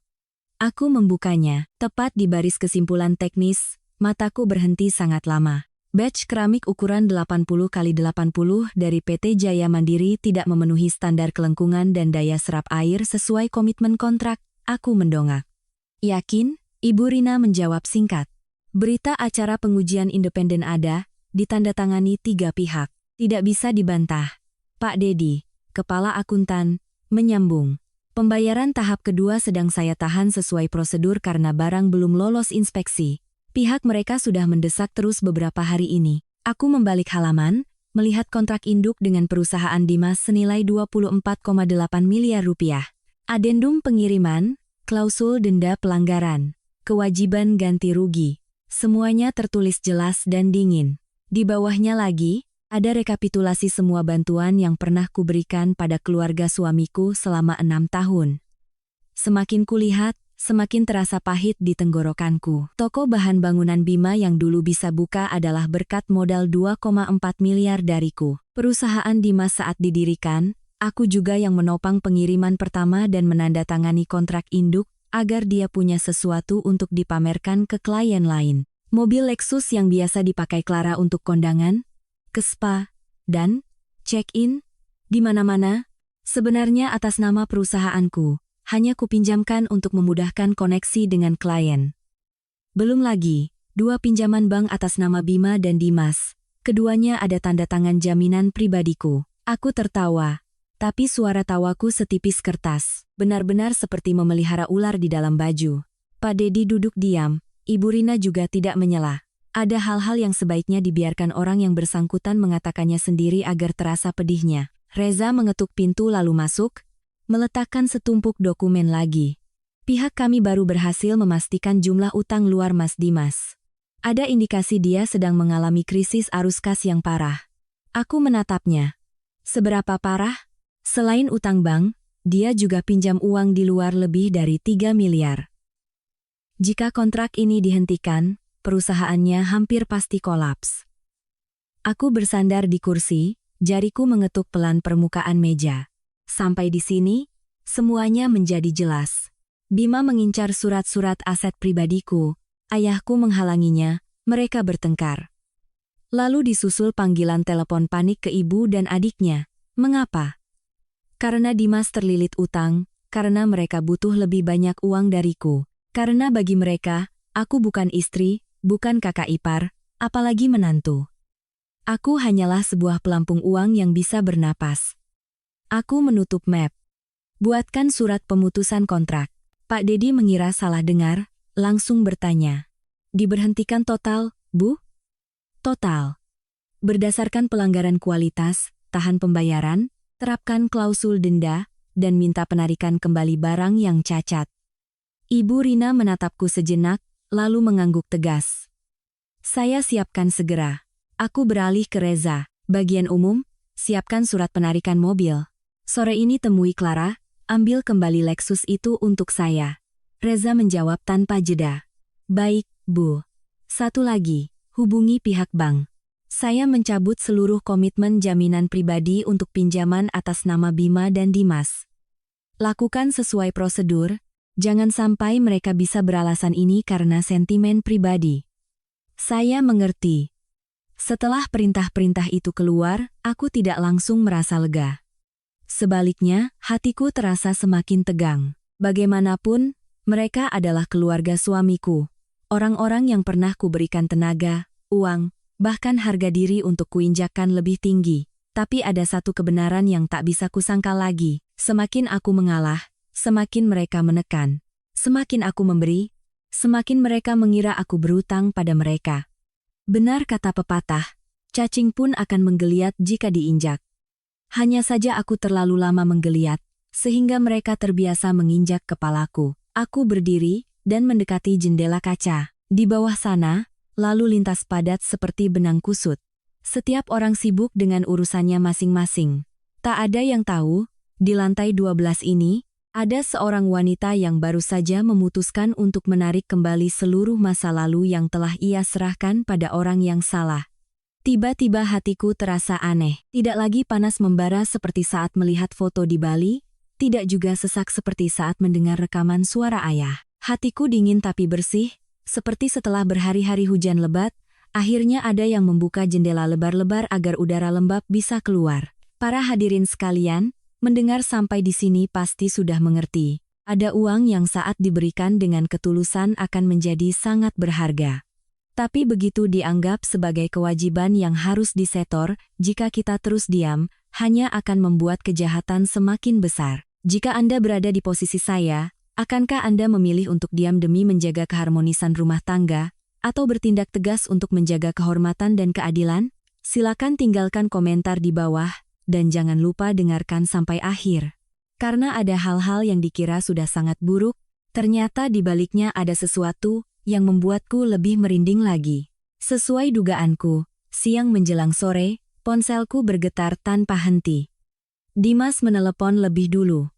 Panggilan pertama tidak kuangkat. Panggilan kedua, dia mengirim pesan. Mbak Anya, Mbak lagi ngapain? Kalau ada apa-apa kan bisa dibicarakan baik-baik. Belum 1 menit, giliran Clara, Mbak, kok pihak kantor mau tarik mobilku? Aku lagi di jalan, nih. Lalu Bima, Anya, kamu ambil keputusan sebesar ini tanpa bicara sama Mas satu kata pun? Aku meletakkan ponsel di meja, menatap layarnya yang terus menyala. Badai di keluarga suamiku mulai datang, dan kali ini aku tidak berniat memberikan payung pada siapapun. Sore itu, aku tinggal di kantor sampai hampir jam 8 malam baru pulang ke apartemen. Dalam perjalanan, ponselku masih bergetar tanpa henti. Bergantian Bima, Dimas, dan Clara menelepon. Bahkan Ibu Wulan menelepon 3 kali berturut-turut. Aku tidak mengangkatnya. Aku tahu betul panggilan-panggilan itu bukan untuk menanyakan apakah aku lelah, sudah makan atau belum, atau masih berduka karena ayah baru saja tiada. Yang mereka pedulikan hanyalah kontrak, mobil, dan jaminan pinjaman yang baru saja kucabut. Pada akhirnya, hati manusia jika sudah terlihat aslinya, tak perlu lagi diuji. Cukup lihat bagaimana mereka panik karena uang, sudah cukup untuk tahu di mana posisiku di mata mereka. Apartemenku berada di lantai 18, menghadap ke jalan besar, yang selalu terang benderang. Begitu keluar dari lift, aku sudah melihat pintu unitku sedikit terbuka. Suara Ibu Wulan terdengar bahkan sebelum aku melihat wajahnya. Tuh, kan, pulang juga dia. Ibu bilang juga apa, pasti dia harus pulang ke sini. Aku berhenti sejenak, lalu melangkah masuk. Di ruang tamu, keempatnya sudah duduk seolah sedang menungguku untuk diinterogasi. Ibu Wulan duduk di tengah sofa, punggungnya tegak, wajahnya kaku. Bima berdiri di dekat jendela. Kedua tangan di saku celana, pura-pura tenang tapi rahangnya terlihat mengeras. Dimas duduk gelisah di ujung kursi, sementara Clara memeluk tasnya, matanya merah, entah karena benar-benar menangis atau baru saja memperbaiki maskaranya. Aku meletakkan tas di kursi tunggal, melepas mantel, suaraku datar. Kalian masuk ke rumah saya pakai apa? Bima langsung menjawab, aku masih punya kunci. Aku menatapnya beberapa detik, kalau begitu, nanti tolong tinggalkan. Begitu kalimat itu selesai, Ibu Wulan langsung menepuk pahanya. Kamu ini bicaranya bagaimana, Anya? Ayahmu baru saja meninggal, kamu sudah bikin kekacauan. Memutus kontrak adik iparmu, menarik mobil adik iparmu, mencabut jaminan suamimu. Kamu mau membuat keluarga ini mati semua. Hah? Aku menarik kursi dan duduk di hadapan mereka. Tidak cepat, tidak lambat. Saya bertindak sesuai kontrak dan aturan hukum, Bu. Tidak ada yang namanya membuat kekacauan. Dimas langsung berdiri. Hukum apanya, Mbak? Mbak tahu perusahaan saya lagi sulit, kenapa Mbak tega melakukan ini? Mbak mematikan jalan hidup saya. Aku menoleh padanya. Jalan hidupmu tidak bisa selamanya dibangun di atas barang cacat dan uang orang lain, Dimas. Clara langsung menyela, suaranya sengau. Mbak Anya, mobil yang saya pakai itu untuk bertemu klien, untuk urusan pekerjaan. Sekarang Mbak tarik di tengah jalan, saya malu sekali. Tadi sore orang datang ambil mobil di parkiran, saya mau taruh muka di mana? Aku tersenyum tipis. Mobil itu atas nama perusahaan saya, kamu hanya pinjam pakai, bukan asetmu, Clara. Clara menggigit bibir, air matanya jatuh dengan sangat indah, tipikal tangisan untuk mencari simpati. Anehnya, kali ini melihatnya, aku tak lagi merasa iba. Mungkin karena air mata sungguhanku sudah habis di depan peti jenazah ayah. Bima melangkah maju, merendahkan suaranya seolah ingin menjaga perdamaian. Anya, kalau ada apa-apa kita bicarakan di dalam rumah, kamu bertindak serentak seperti ini, apa kata orang luar nanti? Aku mendongak. Orang luar? Sejak kapan Mas mulai peduli apa kata orang luar? Sejak kalian sekeluarga pergi ke Bali saat pemakaman ayahku? Ruangan hening seketika. Dimas yang pertama bereaksi, dia tergagap. Mbak ngomong apa? Aku membuka tas, mengeluarkan setumpuk foto berwarna, dan meletakkannya di atas meja kaca. Satu persatu. Cahaya keemasan dari resor, meja penuh, seafood, gelas anggur, senyum ceria keempatnya. Aku tidak melemparnya, hanya meletakkannya dengan sangat rapi. Justru cara yang tenang itu membuat raut wajah mereka semua berubah drastis. Clara pucat pasi lebih dulu. Ibu Wulan membuka mulut hendak bicara, lalu terdiam. Bima menatap tajam tumpukan foto itu, urat lehernya menonjol. Dimas menelan ludah, tangannya yang berada di atas lutut mengepal. Aku berbicara perlahan. Mas bilang sedang di Dieng, jalan longsor tidak bisa pulang. Ibu bilang sakit kaki harus periksa. Dimas dan Clara bilang sibuk mengantar ibu ke rumah sakit. Lalu, foto-foto ini hasil editan atau kalian sekeluarga berobat ke Bali? Ibu Wulan, setelah sadar, langsung membela diri. Itu kami pergi untuk buang sial. Kata orang pintar, tahun ini Bima sedang sial, kalau kena suasana duka nanti makin parah. Ibu juga melakukan ini demi keluarga ini, bukan untuk senang-senang. Aku tertawa, tapi suara tawaku terdengar dingin. Ayah saya meninggal, dan keluarga ibu pergi menghindari suasana duka agar tidak sial. Hebat sekali ibu bisa mengatakan itu. Bima mendekat ke meja, suaranya meninggi. Ada hal-hal spiritual yang kamu tidak mengerti, jangan menyindir. Keluarga melakukan itu juga untuk menghindari hal-hal yang tidak baik. Aku menatap lurus ke arahnya. Yang paling tidak baik itu adalah hati manusia. Kalimat itu membuat Bima terdiam. Suasana di ruangan menjadi sangat tegang. Di luar balkon, angin menghempas pelan pintu kaca. Di dalam, hanya terdengar suara AC yang berputar teratur. Aku menyatukan kedua tanganku di depan, bertanya dengan setiap kata yang jelas. Sekarang saya tanya sekali saja. Siang hari saat ayah saya meninggal, Mas datang ke rumah ayah untuk apa? Bima mengalihkan pandangannya dengan cepat. Sudah kubilang, aku mampir antar barang. Saya tidak bertanya tentang kebohongan yang sudah Mas ulang-ulang. Saya tanya, Mas datang untuk apa? Dimas menoleh ke arah Bima. Clara mencengkeram erat tali tasnya. Ibu Wulan mulai mengubah nada bicaranya menjadi menyalahkan. Ayahmu meninggal itu duka, tapi jangan karena berduka kamu jadi curiga macam-macam. Jadi menantu, jadi istri, kok seperti hakim menginterogasi suami. Aku menoleh ke arahnya, suaraku rendah tapi tajam. Saya masih sangat sopan karena masih memanggil ibu dengan sebutan ibu. Kalau hari ini bukan karena menyangkut ayah saya, mungkin saya tidak akan duduk dan bicara seperti ini. Bima diam. Keheningan itu bukan karena merasa difitnah, melainkan karena terpojok. Aku menatap wajah laki-laki yang telah tidur bersamaku selama 6 tahun, yang telah mengucapkan begitu banyak kata-kata manis, yang telah menerima begitu banyak uang, dukungan, dan harga diri dariku. Tapi sekarang, di dalam rumahku sendiri, dia tidak berani menatap mataku untuk menjawab satu pertanyaan sederhana. Aku tahu malam ini baru permulaan, dan sejak saat itu, aku mengerti satu hal yang sangat jelas. Ada pernikahan yang tidak berakhir saat cinta hilang, melainkan saat salah satu pihak menatap pasangannya, dan hanya melihat kepengecutan dan kebohongan. Aku tetap menatap wajah Bima. Dia berdiri di samping meja, bahunya tegang, bibirnya terkatup rapat. Semakin kulihat, semakin tampak topeng ketenangan yang coba ia bangun mulai retak. Aku membuka ponsel, mengklik folder yang baru saja dikirim Reza sore tadi. Mas bilang mampir antar barang lalu langsung pergi, kan? Bima menjawab ketus. Iya. Aku memutar layar ponsel ke arah mereka. Itu adalah foto dari CCTV rumah seberang. Stempel waktu menunjukkan pukul 11 siang. Bima masuk ke rumah ayahku. Hampir 1 jam kemudian, baru terlihat dia bersama beberapa tetangga memapah ayah keluar menuju mobil ambulans. Dimas menunduk. Clara menelan ludah. Ibu Wulan masih berusaha membela. Ya kalau dia tinggal sebentar ngobrol sama ayahmu, memangnya kenapa? Aku tidak langsung menjawabnya, melainkan membuka sebuah file catatan. Ibu Har mendengar suara pertengkaran di dalam rumah. Seorang tetangga lain melihat Mas berdiri di ujung gang menelepon, tapi bukan langsung menelepon ambulans. Setelah ayah saya menunjukkan gejala kritis, Mas menelepon ibu dulu, lalu menelepon Dimas, baru setelah itu menelepon ambulans. Coba jelaskan, sudut mata Bima berkedut. Waktu itu aku panik.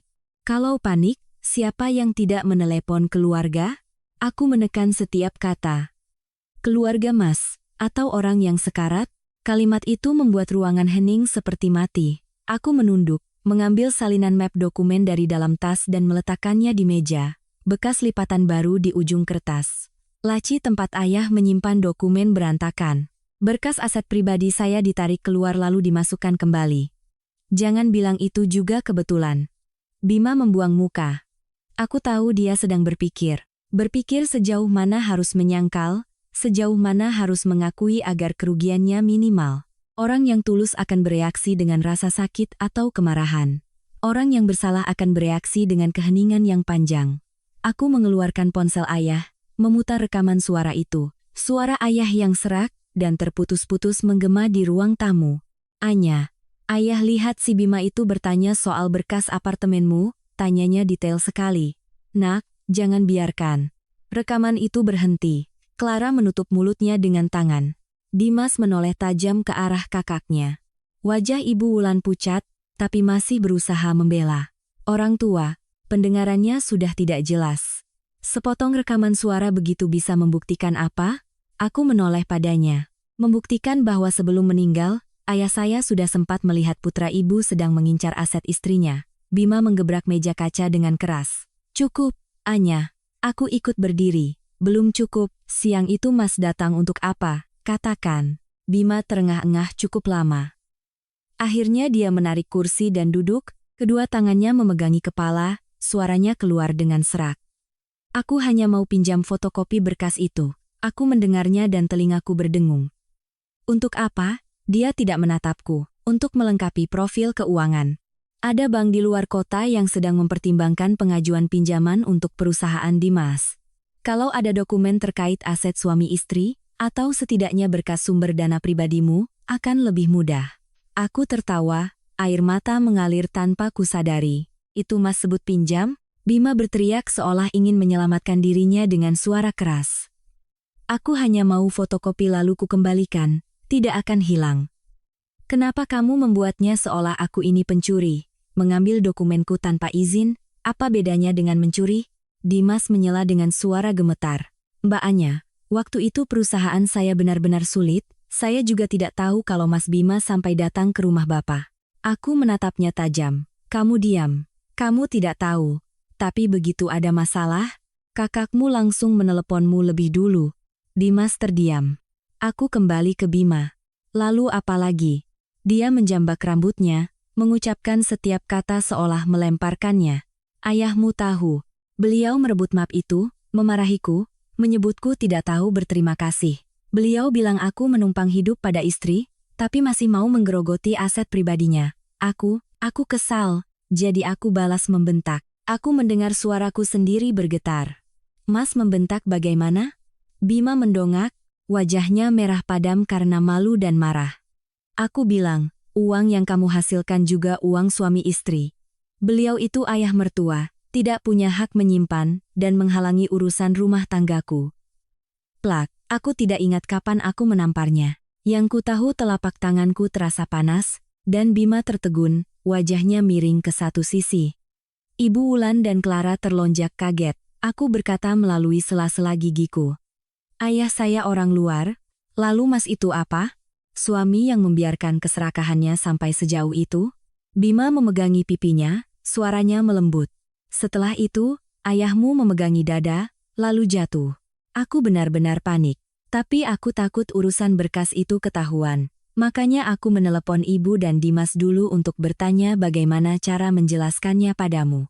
Aku mundur setengah langkah, pandanganku menggelap. Jadi benar. Benar seperti hal terburuk yang pernah kupikirkan, tapi tak ingin ku percaya. Ayahku terkena serangan jantung di tengah kemarahan dan kekecewaan, dan suamiku tidak segera memanggil ambulans karena sibuk menutupi perbuatannya. Ibu Wulan tergopoh-gopoh berdiri. Beliau kan memang punya riwayat sakit jantung. Bima tidak sengaja. Aku menoleh padanya, suaraku sedingin es. Orang yang tidak memegang pisau belum tentu tidak bersalah, Bu. Ada orang yang tidak membunuh secara langsung, tapi keserakahan dan kepengecutan merekalah yang mendorong orang lain ke jurang kematian. Tak ada lagi yang bicara. Ruangan itu pekat dengan aroma parfum Clara, hawa dingin AC, dan bau anyir dari sebuah kebenaran yang baru saja terungkap. Aku menatap Bima dan tiba-tiba merasa laki-laki di hadapanku ini begitu asing. 6 tahun pernikahan, entah berapa kali aku mengalah, berapa kali aku menanggung beban, berapa kali aku berkata pada diri sendiri, sudahlah, laki-laki punya harga diri, atau sudahlah, keluarga suami memang sulit. Semua itu, pada detik ini, berubah menjadi lelucon yang pahit. Aku menunjuk ke arah pintu, aku akan menggugat cerai. Ibu Wulan berteriak, Anya, aku memotongnya. Dan sekarang, silakan kalian semua keluar dari apartemen saya. Bima menatapku lekat-lekat, seolah baru pada saat inilah, dia mengerti semuanya benar-benar berakhir. Tapi aku tak punya apa-apa lagi untuk dikatakan. Pintu hatiku sudah tertutup rapat sejak saat dia mengakui telah membiarkan ayahku kehilangan kesempatan emas hanya karena takut perbuatan kotornya terbongkar. Ketika pintu utama tertutup di belakang mereka, aku bersandar ke dinding, perlahan merosot ke lantai. Untuk pertama kalinya sejak ayah meninggal, aku menangis terseduh-seduh, bukan karena menyesali pernikahan yang baru saja hancur, tapi karena akhirnya aku tahu betapa ayahku telah pergi dalam kekecewaan dan kesendirian. Setelah malam itu mengusir Bima dan keluarganya dari apartemen, aku tidak bisa tidur. Bukan karena menyesal, bukan juga karena masih cinta. Perasaan yang tersisa dalam diriku saat itu seperti baru saja keluar dari sebuah ruangan pengap yang terlalu lama kutempati. Badanku lelah, hatiku sakit, tapi pikiranku jernih hingga terasa dingin. Aku duduk sendirian di ruang tamu sampai menjelang pagi, memandangi barisan lampu mobil di jalan dan berpikir, ternyata ada pernikahan yang berakhir bukan karena pertengkaran hebat atau selembar surat cerai, melainkan berakhir saat seseorang menatap mata pasangannya dan hanya melihat kotoran yang tak bisa lagi ditelan. Keesokan paginya, aku mengganti kunci pintu. Aku menghubungi manajemen gedung untuk membatalkan semua akses masuk atas nama Bima. Sekaligus berpesan pada resepsionis dan keamanan, jika ada keluarga dari pihak suami yang datang, mereka harus memberitahuku terlebih dahulu. Setelah itu, aku berangkat ke kantor. Begitu masuk ke ruangan, Reza sudah menunggu dengan setumpuk kertas dan wajah serius. Ada masalah, Bu? Aku menarik kursi. Apa? Reza meletakkan lembaran kertas di meja. Kerabat dari pihak keluarga Pak Bima mulai menyebarkan gosip bahwa ibu punya orang lain, makanya bisa berubah secepat itu. Sementara di grup-grup kenalannya, Clara membuat status sindiran tentang manusia berencana, hati yang menentukan. Orang kaya sifatnya berubah. Banyak akun lain yang ikut-ikutan. Aku melihatnya, tidak ada nama yang disebut langsung. Tapi siapapun yang mengenal keluargaku akan paham tulisan itu ditujukan untuk siapa. Tipikal serangan yang sangat khas, tidak berani terang-terangan tapi cukup untuk membuat orang luar menyimpulkan sendiri. Kotor tapi rapi, jahat tapi masih menyisakan jalan untuk menyangkal. Aku tersenyum sinis. Sudah dimulai, ya. Belum setengah jam, seorang klien lama meneleponku. Suaranya masih sopan, tapi jelas sedang menjajaki. Bu Anya, saya telepon bukan mau ikut campur urusan pribadi, ya. Tapi belakangan ini di luar sana banyak omongan. Apa ibu baik-baik saja untuk kita melanjutkan proyek bulan depan? Aku langsung mengerti. Urusan keluarga sudah mulai menyentuh reputasi bisnisku. Orang luar tidak peduli siapa yang benar atau salah, mereka hanya butuh melihat sedikit masalah untuk menahan diri. Dunia bisnis tidak menunggu penjelasan panjang lebar. Aku menjawab dengan sangat tenang. Bapak tenang saja. Urusan pribadi tidak akan saya campur dengan pekerjaan. Dokumen, progres, dan kapasitas perusahaan kami tidak berubah. Beliau bergumam beberapa kali lalu menutup telepon. Tapi itu saja sudah cukup untuk membuatku paham, keluarga Bima telah memilih cara baru untuk menyerang.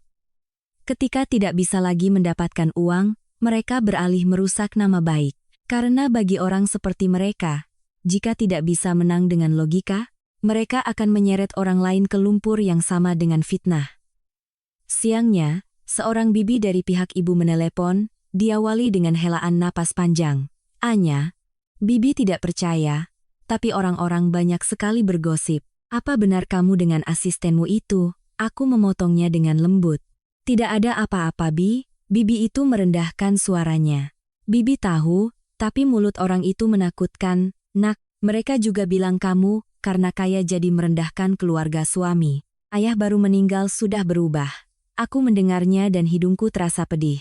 Ayahku baru saja berpulang. Orang yang seharusnya tahu diri malah sibuk menyebarkan fitnah bahwa aku tidak tahu berterima kasih. Benar, di dunia ini ada orang yang jika terlalu lama kita bantu, mereka akan mengira kita punya kewajiban untuk menafkahi mereka seumur hidup. Sore itu aku memanggil pengacaraku, Pak Hang, untuk membahas prosedur perceraian dan langkah-langkah pengamanan bukti. Pak Hang setelah mendengar semuanya hanya berkata singkat, pihak seberang sedang mencoba memancing ibu ke dalam situasi panas. Semakin ibu heboh membela diri, semakin mereka punya alasan untuk menyeret ibu ke level mereka. Aku mengangguk. Saya tidak berniat membela diri dengan mulut. Benar. Sekarang kita hanya bicara dengan dokumen, data, dan saksi. Pengacara baru saja pergi, Reza kembali mengetuk pintu.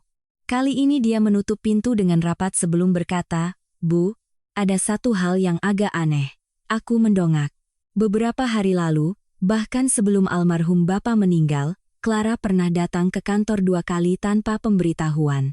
Katanya mau menunggu ibu makan siang, tapi saya lihat dia berdiri cukup lama di area mesin fotokopi, dan bertanya pada resepsionis tentang jadwal pertemuan ibu dengan klien. Aku menyipitkan mata. Kamu yakin? Iya, Bu. Hari ini saya periksa ulang rekaman CCTV internal dan terlihat jelas. Belum lagi, bagian penjualan bilang belakangan ini ada beberapa penawaran harga kita yang bocor, seolah-olah kompetitor tahu harga yang akan kita tawarkan. Aku terdiam beberapa detik. Jadi, mereka tidak hanya mencoreng namaku di luar, kemungkinan mereka juga sudah mengganggu bisnisku dari sebelumnya. Clara tidak cukup pintar untuk memikirkan semua ini sendiri. Jika dia sudah berani mendekati dokumen perusahaan, pasti ada dalang di baliknya. Aku bertanya, coba periksa. Belakangan ini Clara berkomunikasi dengan siapa saja yang tidak wahsyoletama. Di kalangan bisnis material bangunan, perusahaan yang bersaing langsung dengan kita. Reza menjawab sigap. Baik, Bu. Sedang saya lacak. Aku bersandar di kursi, menatap keluar jendela. Siang menjelang sore, Jakarta kelabu seperti air cucian beras. Hembusan angin membuat beberapa dahan pohon di bawah bergoyang. Di dalam hatiku saat itu bukan lagi kemarahan yang meluap-luap seperti hari-hari pertama. Kemarahanku mengendap, menjadi berat seperti timah.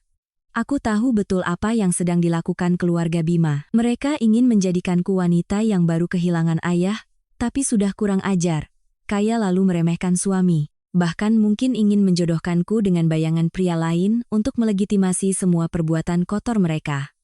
Tapi orang pintar tidak akan membersihkan lumpur dengan tangan kosong.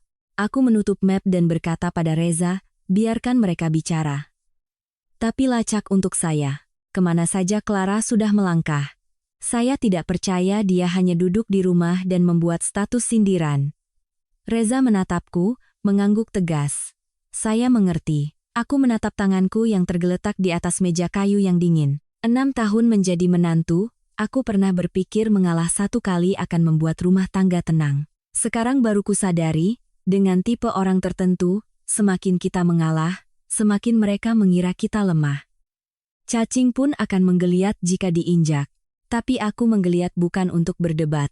Aku menggeliat untuk membongkar sarang yang telah memelihara ulat-ulat ini. 2 hari kemudian, Reza membawa sebuah USB dan setumpuk foto cetak ke ruanganku. Dia meletakkannya di meja, tidak langsung duduk, melainkan berkata, "Ibu lihat ini dulu." Aku menyambungkan USB ke laptop. Di layar muncul rekaman CCTV internal selama 3 minggu terakhir. Di rekaman pertama, Clara muncul di meja resepsionis, memegang secangkir kopi, tersenyum sangat manis. Dia bilang pada resepsionis sedang menungguku untuk makan siang bersama. Tapi setelah duduk sekitar 5 menit, dia berdiri dan berjalan di sepanjang koridor area penjualan. Rekaman kedua menunjukkan Clara, mendekati mesin fotokopi, matanya melirik cepat tumpukan dokumen yang baru saja dicetak. Rekaman ketiga, dia berdiri di luar ruang rapat kaca, melihat ke papan jadwal pertemuan klien yang tergantung di layar dekat pintu. Aku memutar ulang setiap adegan dengan lambat. Semakin kulihat, semakin terasa dingin di punggungku. Jika dilihat satu persatu, semua ini bisa dibilang kebetulan. Tapi jika digabungkan dengan fakta bahwa beberapa penawaran harga perusahaanku belakangan ini selalu diikuti dengan ketat oleh kompetitor, maka kebetulan itu mulai berbau perhitungan. Reza membuka tumpukan foto. Ini foto dari CCTV parkiran dan lobi mal di seberang kantor. Aku melihat ke bawah.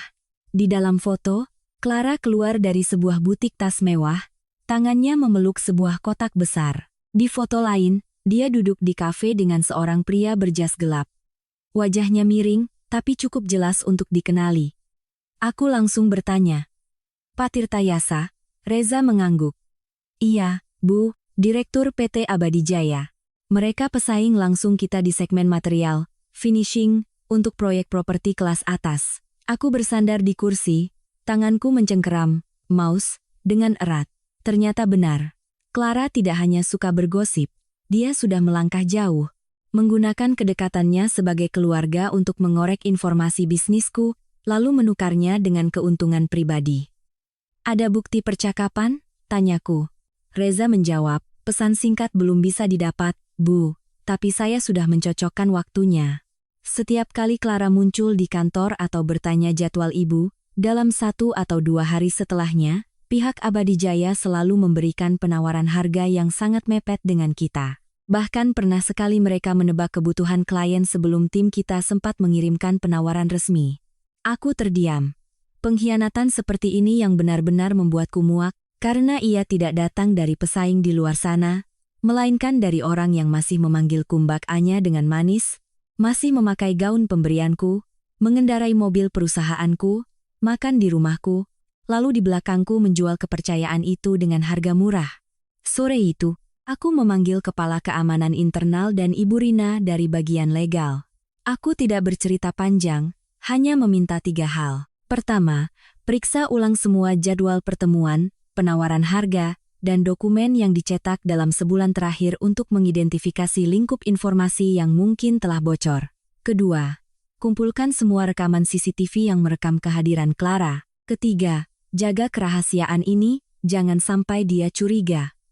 Ibu Rina setelah mendengarnya menatapku lama, lalu berkata, "Jika rangkaian buktinya cukup, ini bukan lagi masalah keluarga, Bu." Aku menjawab singkat, "Sudah lama saya tidak menganggapnya sebagai masalah keluarga." Di akhir hari, Reza tinggal sebentar. Dia menutup pintu dan merendahkan suaranya. "Ada satu hal lagi, Bu. Katakan." Mas Dimas sedang dikejar utang dengan sangat gencar. Sudah 2 kali ada orang asing datang ke kantornya menagih utang dan membuat keributan di lobi. Ibu Wulan beberapa hari ini terus-menerus menelepon Pak Bima. Sepertinya mereka mendesaknya untuk mencari cara menyelamatkan Dimas. Aku tersenyum sinis. Menyelamatkan dengan uangku, kan? Reza tidak berkata apa-apa, tapi raut wajahnya menunjukkan dia juga mengerti. Malam itu, pulang ke rumah, aku duduk sendirian di balkon cukup lama. Angin bulan Maret berhembus sejuk. Di bawah, suara klakson mobil silih berganti. Aku teringat setiap kali Clara tersenyum manis. Mbak Anya, Mbak benar-benar panutan buatku. Dulu aku mengira dia hanya gadis naif yang suka pamer. Sekarang baru kusadari, bahaya terbesarnya bukan pada sifatnya yang dangkal, melainkan pada kesediaannya untuk menukar apapun demi sedikit kemewahan. Keesokan paginya, aku sengaja membocorkan informasi di depan seorang karyawan yang kukenal dekat dengan keluarga suamiku. Aku bilang akan membawa stempel perusahaan pulang ke apartemen selama beberapa hari untuk menyelesaikan sebuah berkas pembelian kembali stok barang. Kalimat itu cukup samar untuk membuat orang percaya, tapi juga cukup jelas. Jika ada yang sedang mengintai, mereka akan mengerti ini adalah sebuah kesempatan. Siang harinya, aku memanggil Reza ke ruangan. Tolong pasang kamera tersembunyi di ruang kerjaku di apartemen. Reza menatapku, langsung mengerti. Ibu mau menguji Pak Bima? Bukan menguji, aku menggeleng. Aku mau lihat sejauh mana dia akan melangkah saat terpojok. Baik, Bu, saya siapkan segera. Aku menatap keluar jendela, hatiku sedingin meja marmer. Ada orang yang selagi masih punya jalan keluar, akan tetap menjaga citra baiknya. Hanya ketika semua jalan buntu, sifat aslinya baru akan terlihat jelas. Dan aku tahu, mulai sekarang aku tidak butuh lagi mendengar pembelaan apapun. Aku hanya perlu menunggu orang yang tepat masuk ke dalam perangkap yang mereka pilih sendiri. Malam itu aku tidak pulang ke apartemen. Pukul 6 sore, aku masih berada di kantor seperti biasa, bahkan sengaja berpesan pada Reza, di depan 2 karyawan lain, bahwa berkas pembelian stok barang ada di meja kerja di rumah. Malam ini saya harus segera stempel, agar besok pagi bisa dikirim ke klien. Setelah mengatakannya, aku sendiri merasa cerita itu begitu palsu, hingga orang yang jeli akan menyadarinya. Tapi aku tahu, bagi orang yang sedang kehausan uang seperti duduk di atas bara api, mendengar kata stempel dan uang muka saja sudah cukup membuat mata mereka berbinar. Pukul 7 malam, aku dan Reza pindah ke sebuah hotel kecil yang berjarak beberapa blok dari apartemenku. Kamar di lantai 8 menghadap ke arah gedung tempat tinggalku. Dia meletakkan laptop di meja, membuka perangkat lunak yang terhubung dengan kamera tersembunyi di ruang kerjaku. Gambar muncul dengan sangat jelas. Meja kayu, lemari dokumen, brankas kecil di dinding, rak buku, vas anggrek di sudut meja. Semuanya hening seolah tak pernah ada badai yang menerpa hidupku. Aku duduk di depan layar, kedua tangan di atas lutut. Hatiku tidak tegang seperti yang kubayangkan, juga tidak sakit seperti hari-hari sebelumnya. Hatiku dingin, jernih, dan lelah. Seperti setelah terlalu banyak guncangan, manusia tak lagi punya tenaga untuk gemetar. Reza bertanya pelan, apa ibu mau saya memberitahu pihak keamanan gedung agar mereka bersiap? Aku menggeleng. Belum. Biarkan dia melakukannya sampai tuntas. Reza menatapku sejenak, lalu mengangguk. Dia mengerti. Aku tidak butuh sebuah drama penggerebekan yang ribut. Aku butuh serangkaian tindakan yang jelas, cukup untuk membuat tak seorang pun nantinya bisa menuduhku memfitnah suamiku. Sekitar pukul 9 malam, ponselku menyala, sebuah pesan dari nomor tak dikenal. Bu Anya, Pak Bima sedang bertanya pada satpam apakah ibu akan pulang. Pesan itu dari seorang resepsionis yang mengenalku. Aku tidak menjawab, hanya meletakkan ponsel. Beberapa menit kemudian, di layar CCTV koridor, sesosok pria muncul. Bima. Dia mengenakan jaket gelap, topi, dan masker yang ditarik tinggi hingga menutupi pipi. Pakaian seperti itu, jika orang asing yang melihat, mungkin akan mengira dia pengantar barang.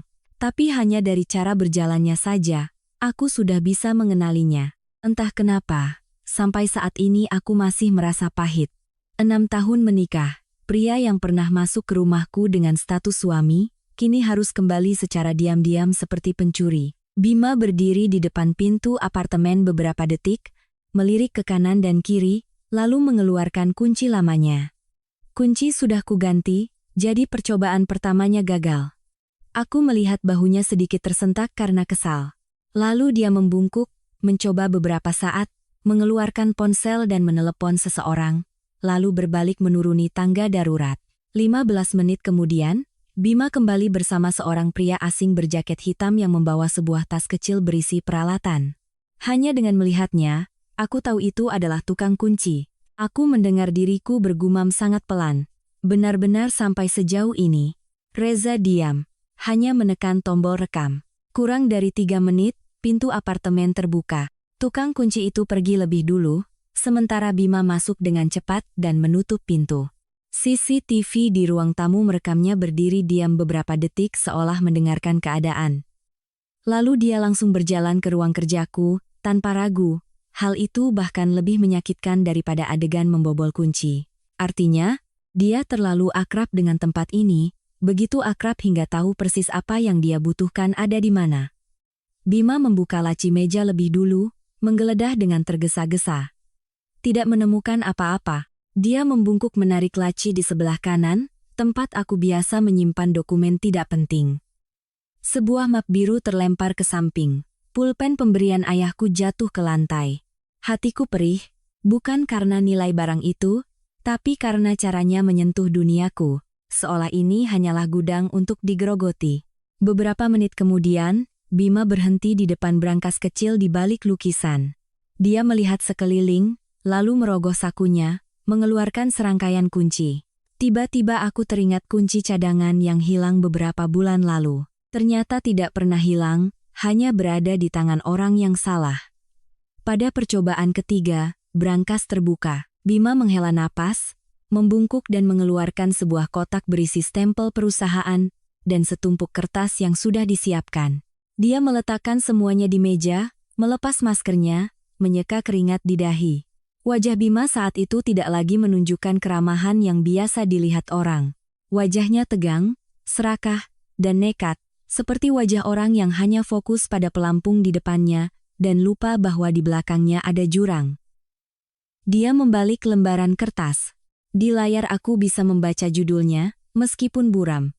Berita acara kesepakatan pembelian kembali stok barang, komitmen uang muka, konfirmasi utang. Bima membuka kotak stempel. Tangannya gemetar tapi tetap menekan stempel itu ke setiap halaman. Cap, cap, cap, setiap suara stempel itu seperti pukulan ke masa laluku. Selesai, dia mengambil pulpen dan menunduk untuk memalsukan tanda tanganku. Goresan penanya bergetar, jelas sekali meniru tanda tangan yang sudah dilatih sebelumnya. Punggungku terasa dingin. Seorang suami, jika masih punya sedikit saja rasa malu, akan berhenti di batas itu, tapi Bima tidak. Dia melanggarnya begitu saja. Reza angkat bicara, suaranya sangat rendah. Bu Anya, ini sudah cukup untuk masuk ranah pidana. Aku menatap layar, bibirku terkatup rapat. Iya, dia sendiri yang memilih. Hampir pukul 10 malam, Bima mengumpulkan dokumen, mengembalikan stempel, merapikan sedikit meja, lalu pergi. Sebelum keluar, dia masih sempat menoleh ke sekeliling, seolah takut perbuatannya terlihat. Tiba-tiba aku merasa ingin tertawa getir. Orang yang berbuat salah selalu takut pada cahaya, tapi mereka tidak sadar, ada hal-hal yang tanpa lampu pun akan terlihat wujud aslinya. Setelah yakin, Bima telah meninggalkan gedung, barulah aku berdiri. Kedua kakiku sedikit kesemutan, tapi pikiranku jernih.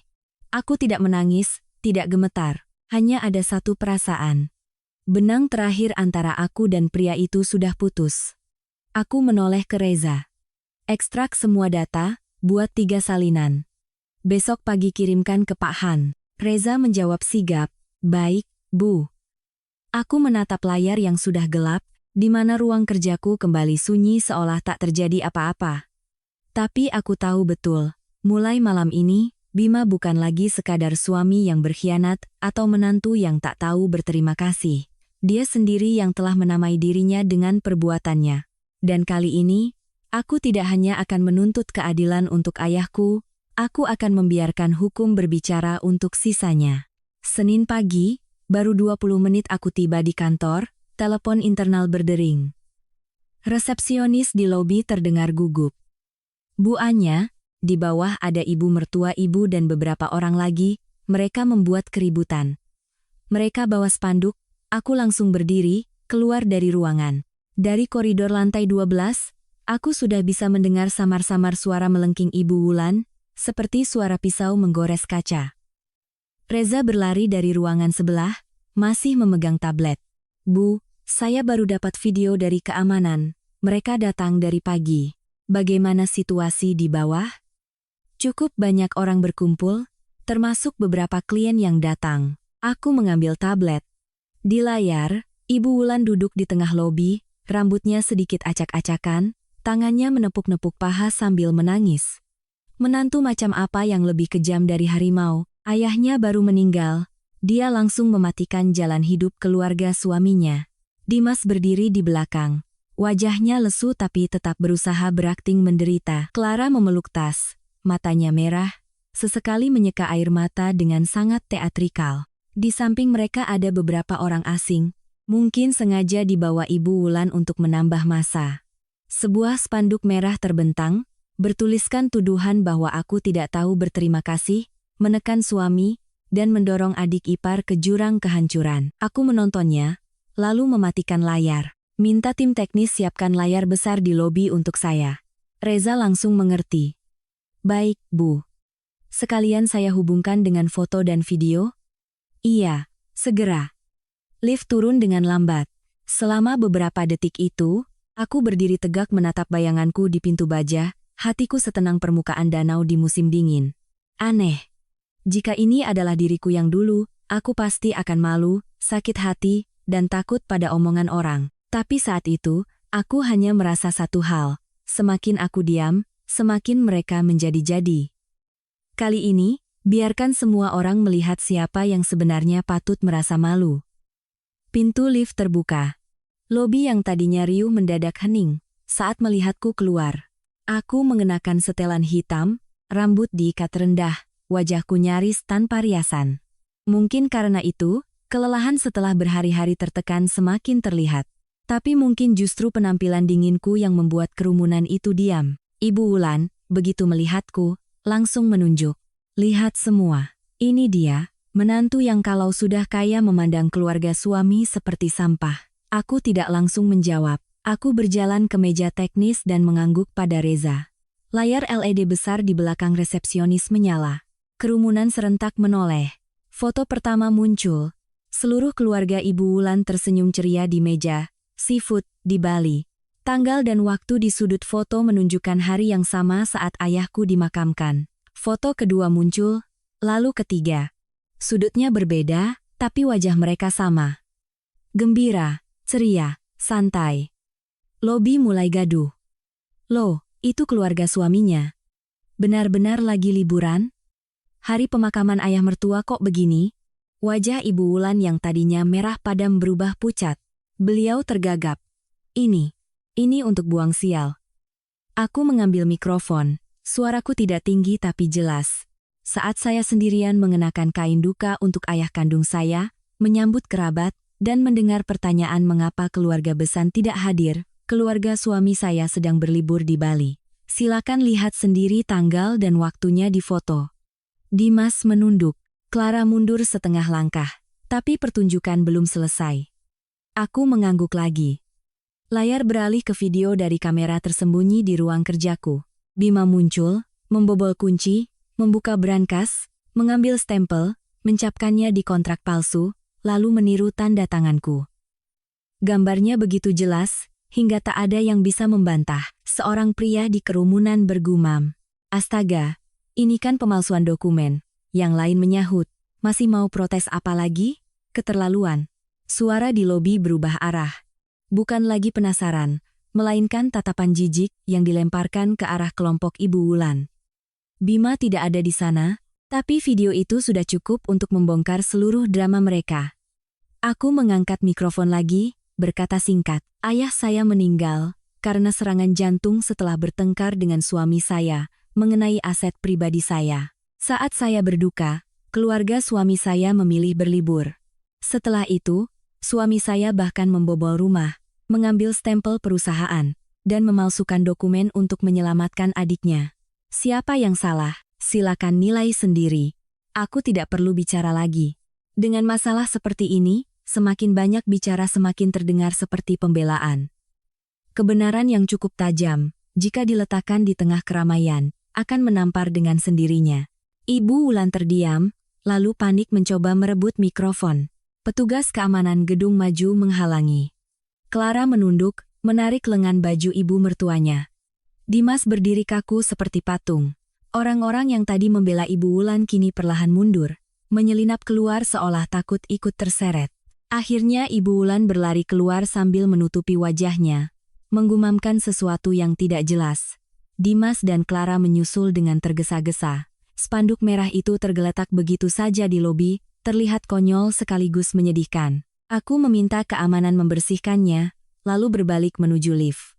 Saat pintu lift tertutup, barulah aku memejamkan mata sejenak. Di dunia ini, benar kata pepatah, siapa menabur angin, akan menuai badai. Bedanya, badai hari ini bukan aku yang ciptakan. Mereka sendiri yang telah mengundangnya datang. Setelah drama di lobi kantor itu, aku tidak merasa puas seperti yang mungkin orang lain bayangkan. Aku hanya merasa lelah. Lelah karena telah melalui begitu banyak penghinaan, hingga saat berhasil mendapatkan sedikit keadilan, aku tak lagi punya tenaga untuk bersorak. Tapi aku paham, serangan balik itu baru membuat keluarga suamiku terdiam sejenak. Agar mereka tak lagi bisa bergantung padaku, semua mata rantai yang tersisa harus diputus. Sore itu, aku memanggil Reza dan pengacaraku, Pak Kang, ke ruangan. Di atas meja ada semua berkas yang telah terkumpul. Video Bima membobol rumah, hasil uji laboratorium barang cacat dari perusahaan Dimas, riwayat komunikasi, kesaksian tetangga, foto-foto dari Bali, dan map berisi bukti tentang Clara. Pak Kang memeriksanya dengan teliti, lalu mendongak. Untuk kasus pemalsuan dokumen, pemalsuan tanda tangan, dan transaksi fiktif, pihak kepolisian bisa segera menindaklanjutinya. Sedangkan untuk mata rantai Clara, jika ibu ingin memukul tepat sasaran, sebaiknya ditangani dengan cara yang membuat mereka hancur dari dalam. Aku menatapnya. Maksud Anda? Orang seperti Clara paling takut bukan pada hukum, tapi pada kehilangan sandaran dan topeng gadis baik yang selama ini ia pakai. Aku terdiam sejenak, lalu menarik tumpukan foto ke arahku. Di dalamnya ada foto Clara masuk ke hotel dengan Pak Tirtayasa, foto menerima tas mewah, foto duduk di mobilnya di parkiran mal. Bukti-bukti ini mungkin belum cukup untuk kasus hukum yang besar, tapi lebih dari cukup untuk merobek topeng adik ipar baik yang dizalimi kakak ipar yang selama ini coba ia perankan. Aku bertanya pada Reza. Istri Pak Tirtayasa orangnya bagaimana? Reza menjawab sigap, Ibu Dian orangnya cukup keras, Bu. Kabarnya selama ini dia sudah curiga tapi belum pernah punya bukti. Aku mengangguk. Kalau begitu, kirimkan semua bukti yang terkait suaminya ke Ibu Dian. Tidak perlu mencantumkan nama pengirim. Reza sedikit ragu, lalu mengerti.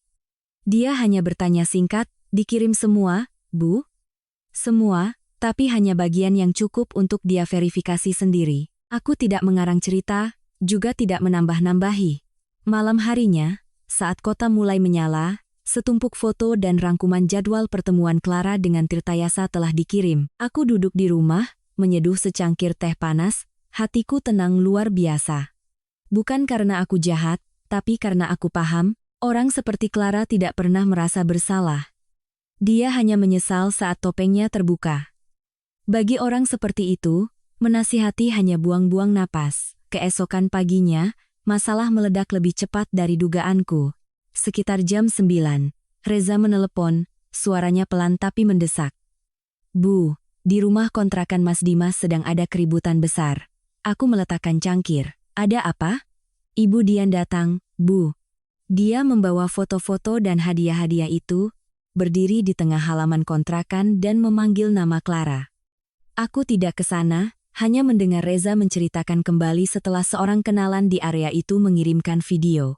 Ibu Dian berdiri di tengah halaman, rambutnya disanggul tinggi, matanya merah karena marah. Dia melempar sebuah tas mewah ke kaki Clara sambil berteriak, "Perempuan macam apa kamu? Tidur dengan suami orang? menerima hadiah dari suami orang, tapi masih pura-pura jadi gadis baik. Clara awalnya menyangkal, ibu salah paham.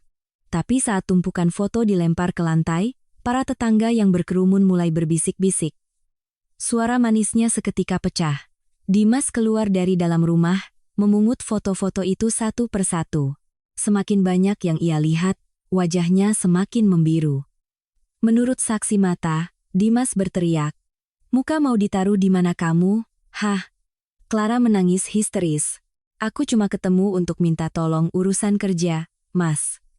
Aku tidak bermaksud begini." Ibu Dian tertawa sinis. "Minta tolong sampai masuk hotel? Minta tolong sampai terima tas puluhan juta? Kamu pikir semua orang bodoh?" Tak berhenti di situ, seseorang di kerumunan nyeletuk tentang bagaimana Clara sering pamer mobil mewah, barang-barang mahal, dan mengaku disayang kakak iparnya seperti adik kandung. Ucapan itu seperti menyiram bensin ke api. Ibu Wulan yang baru saja tiba langsung menunjuk wajah menantunya dan memakinya hingga serak. "Kukira kamu ini baik-baik, ternyata kamu mempermalukan seluruh keluarga." Mendengar itu, aku hanya tersenyum sinis. Sungguh ironis. Beberapa hari lalu, dia dan Clara masih datang ke kantorku, berakting sebagai korban. Belum sampai sehari, ibu dan anak mertua itu sudah saling serang. Dimas yang sudah terlilit utang dan perusahaannya diambang kehancuran, kini mengetahui istrinya selingkuh, membuatnya semakin kalap. Dia membanting kursi plastik, mencoba menjambak rambut istrinya. Para tetangga harus turun tangan melerai. Clara menangis terseduh-seduh, tapi kali ini, tak ada lagi yang percaya. Air matanya kini hanya seperti air untuk cuci muka setelah sebuah pertunjukan gagal. Reza melanjutkan, "Belum selesai, Bu." Setelah itu, Mas Dimas berbalik dan berteriak pada Ibu Wulan. Bilang semua ini gara-gara ibu terus memaksa Mas Bima mencari uang dari ibu, makanya semuanya jadi hancur. Ibu Wulan balas memaki, bilang kalau Dimas tidak serakah mau bisnis besar-besaran, keluarga tidak akan seperti ini. Aku memejamkan mata. Benar saja. Saat perekat bernama uangku tak ada lagi, keluarga itu langsung hancur berkeping-keping. Sore harinya, aku bersama Pak Hang menyelesaikan berkas untuk dilaporkan ke pihak berwenang. Aku menandatanganinya dengan tegas, tanganku tidak gemetar seperti yang kubayangkan. Pak Hang menutup map dan berkata, "Mulai sekarang, mereka tidak akan lagi hanya bertengkar di rumah. Hukum akan turun tangan." Aku menjawab, "Memang seharusnya begitu. Kesalahan harus disebut dengan nama yang benar." Meninggalkan kantor pengacara, aku melangkah keluar. Langit Jakarta di sore hari berangin sepoi-sepoi, mataharinya hangat. Aku berdiri di tepi jalan sejenak, memandangi lalu lintas. Di dalam hatiku tidak ada rasa senang maupun sedih. Hanya ada satu perasaan yang sangat jelas, akhirnya, aku tidak perlu lagi menanggung sendiri semua kotoran yang dibuat orang lain. Keluarga yang pernah bersekutu untuk menekanku, yang pernah menganggap kebaikanku sebagai hal yang wajar, kini saling membongkar aib satu sama lain di depan umum. Bukan karena mereka tiba-tiba menjadi jahat, tapi karena sifat itu memang sudah ada sejak lama. Hanya saja dulu, saat masih ditopang oleh uangku, semua tampak baik-baik saja. Begitu sandaran itu dicabut, barulah terlihat di dalamnya hanya ada retakan yang rapuh. Hanya seminggu setelah aku melaporkan seluruh berkas, pihak berwenang mulai bekerja dengan cepat. Bima dipanggil lebih dulu, lalu Dimas. Video saat Bima membobol apartemen, membuka brankas, menggunakan stempel palsu, dan meniru tanda tanganku adalah bukti yang tak bisa mereka sangkal. Dimas, dengan kasus barang cacat, kontrak fiktif, dan komunikasinya dengan Bima, juga ikut terseret. Awalnya mereka mencoba beralasan terdesak kebutuhan dan urusan keluarga, tapi hukum tidak mengukur benar salah dengan air mata. Salah tetaplah salah. Beberapa bulan kemudian, surat perintah penyidikan dikeluarkan. Aku menerima kabar itu di suatu pagi yang cerah. Tapi tanganku tetap terasa dingin sejenak, bukan karena kasihan, tapi karena akhirnya semua sudah sampai pada titik di mana tak ada lagi yang bisa memutarbalikkan fakta. Bima dijerat dengan pasal pencurian stempel, pemalsuan dokumen, dan penipuan. Dimas dijerat dengan pasal penipuan dagang, dan keterlibatannya dalam kasus dokumen palsu. Keluarga yang terbiasa bersandar padaku itu akhirnya benar-benar merasakan tanah di bawah kaki mereka longsor. Di saat yang sama, aku mengajukan gugatan cerai. Di pengadilan, pihak Bima masih mencoba mengklaim harta Gonogini. Rumah dibeli saat masa pernikahan, uang adalah milik bersama, kontribusi harus dibagi rata. Aku duduk diam, membiarkan Pak Hang meletakkan setiap dokumen di meja hakim. Surat pernyataan aset pribadi sebelum dan selama menikah, riwayat sumber dana investasi, surat pengakuan utang saat Bima meminjam uang dariku untuk membuka tokonya, serta bukti-bukti pembayaran aset yang semuanya atas namaku. Setiap lembar kertas bagaikan sayatan pisau yang rapi, tanpa perlu suara tinggi, tanpa perlu berdebat. Hakim bertanya, Bima hanya bisa menunduk, saat harus mengakui tanda tangannya di surat utang beberapa tahun lalu, bahunya benar-benar terkulai. Akhirnya, pengadilan mengabulkan gugatan cerai. Apartemen, mobil, dan seluruh aset yang berasal dari dana pribadiku, disahkan menjadi milikku. Bima juga diwajibkan untuk melunasi utang-utangnya. 6 tahun pernikahan, di akhir cerita, yang paling jelas ternyata adalah hitam di atas putih. Setelah itu, keluarga suamiku benar-benar hancur. Clara membawa perhiasan yang tersisa dan pergi keluar pulau bersama pria lain. Dimas semakin membuat masalah di tahanan. Ibu Wulan jatuh sakit, dari wanita yang terbiasa memerintah, kini bicaranya pun gemetar. Aku dengar ayah mertuaku harus menjual sisa tanah di kampung untuk menutupi masalah, tapi tetap tidak cukup. Pernah sekali saat melewati sebuah panti jompo di pinggir kota, aku meminta Reza mengirimkan bantuan obat-obatan dan pakaian hangat atas nama donatur tanpa nama. Bukan karena aku masih punya kewajiban, tapi karena aku tidak ingin menjadi orang yang pendendam hingga lupa pada sisi kemanusiaanku. Tepat 1 tahun setelah ayah meninggal, aku mengadakan acara haul pertama untuknya di rumah baruku di tepi sungai. Hidangannya sederhana, hanya beberapa masakan kesukaan ayah. Setelah tamu pulang, saat aku sedang merapikan lemari kayu tua peninggalan ayah, aku menemukan sebuah amplop terselip di antara tumpukan buku. Di dalamnya, ada beberapa baris tulisan tangan ayah yang sedikit bergetar. Nak, jika suatu saat kamu harus melepaskan seseorang atau sebuah rumah yang tak lagi pantas, jangan salahkan dirimu. Dalam hidup ini, hal yang paling berharga bukanlah mengalah demi segalanya, melainkan menjaga harga diri agar tetap bisa mengangkat kepala. Membacanya, aku memeluk surat itu dan menangis. Kali ini bukan tangisan amarah, melainkan tangisan untuk melepaskan seluruh masa lalu yang kelam dari hatiku. Sore harinya, Reza datang membawa kontrak distribusi baru dengan mitra dari Eropa. Setelah menandatanganinya, aku melangkah ke teras, memandangi permukaan sungai yang berkilauan ditimpa sinar matahari sore. Angin berhembus sejuk. Untuk pertama kalinya setelah sekian lama, hatiku terasa ringan. Kehilangan ayah adalah duka yang akan kubawa seumur hidup, tapi dari rasa sakit itu, aku belajar pelajaran yang paling mahal. Seorang wanita tidak harus mengorbankan segalanya untuk mempertahankan keluarga. Terkadang, tahu kapan harus berhenti, tahu siapa yang harus dilepaskan, dan tahu bagaimana membela kebenaran adalah cara terbaik untuk menjaga kehormatan dan sisa hidup kita. Melalui cerita ini, aku hanya berharap kita semua ingat, berbuat baik itu indah, tapi jangan biarkan kebaikanmu menjadi tangga bagi orang lain untuk menginjakmu. Menjadi orang sabar adalah pilihan yang mulia, tapi di hadapan kesalahan dan kejahatan, diam terlalu lama hanya akan melukai dirimu sendiri.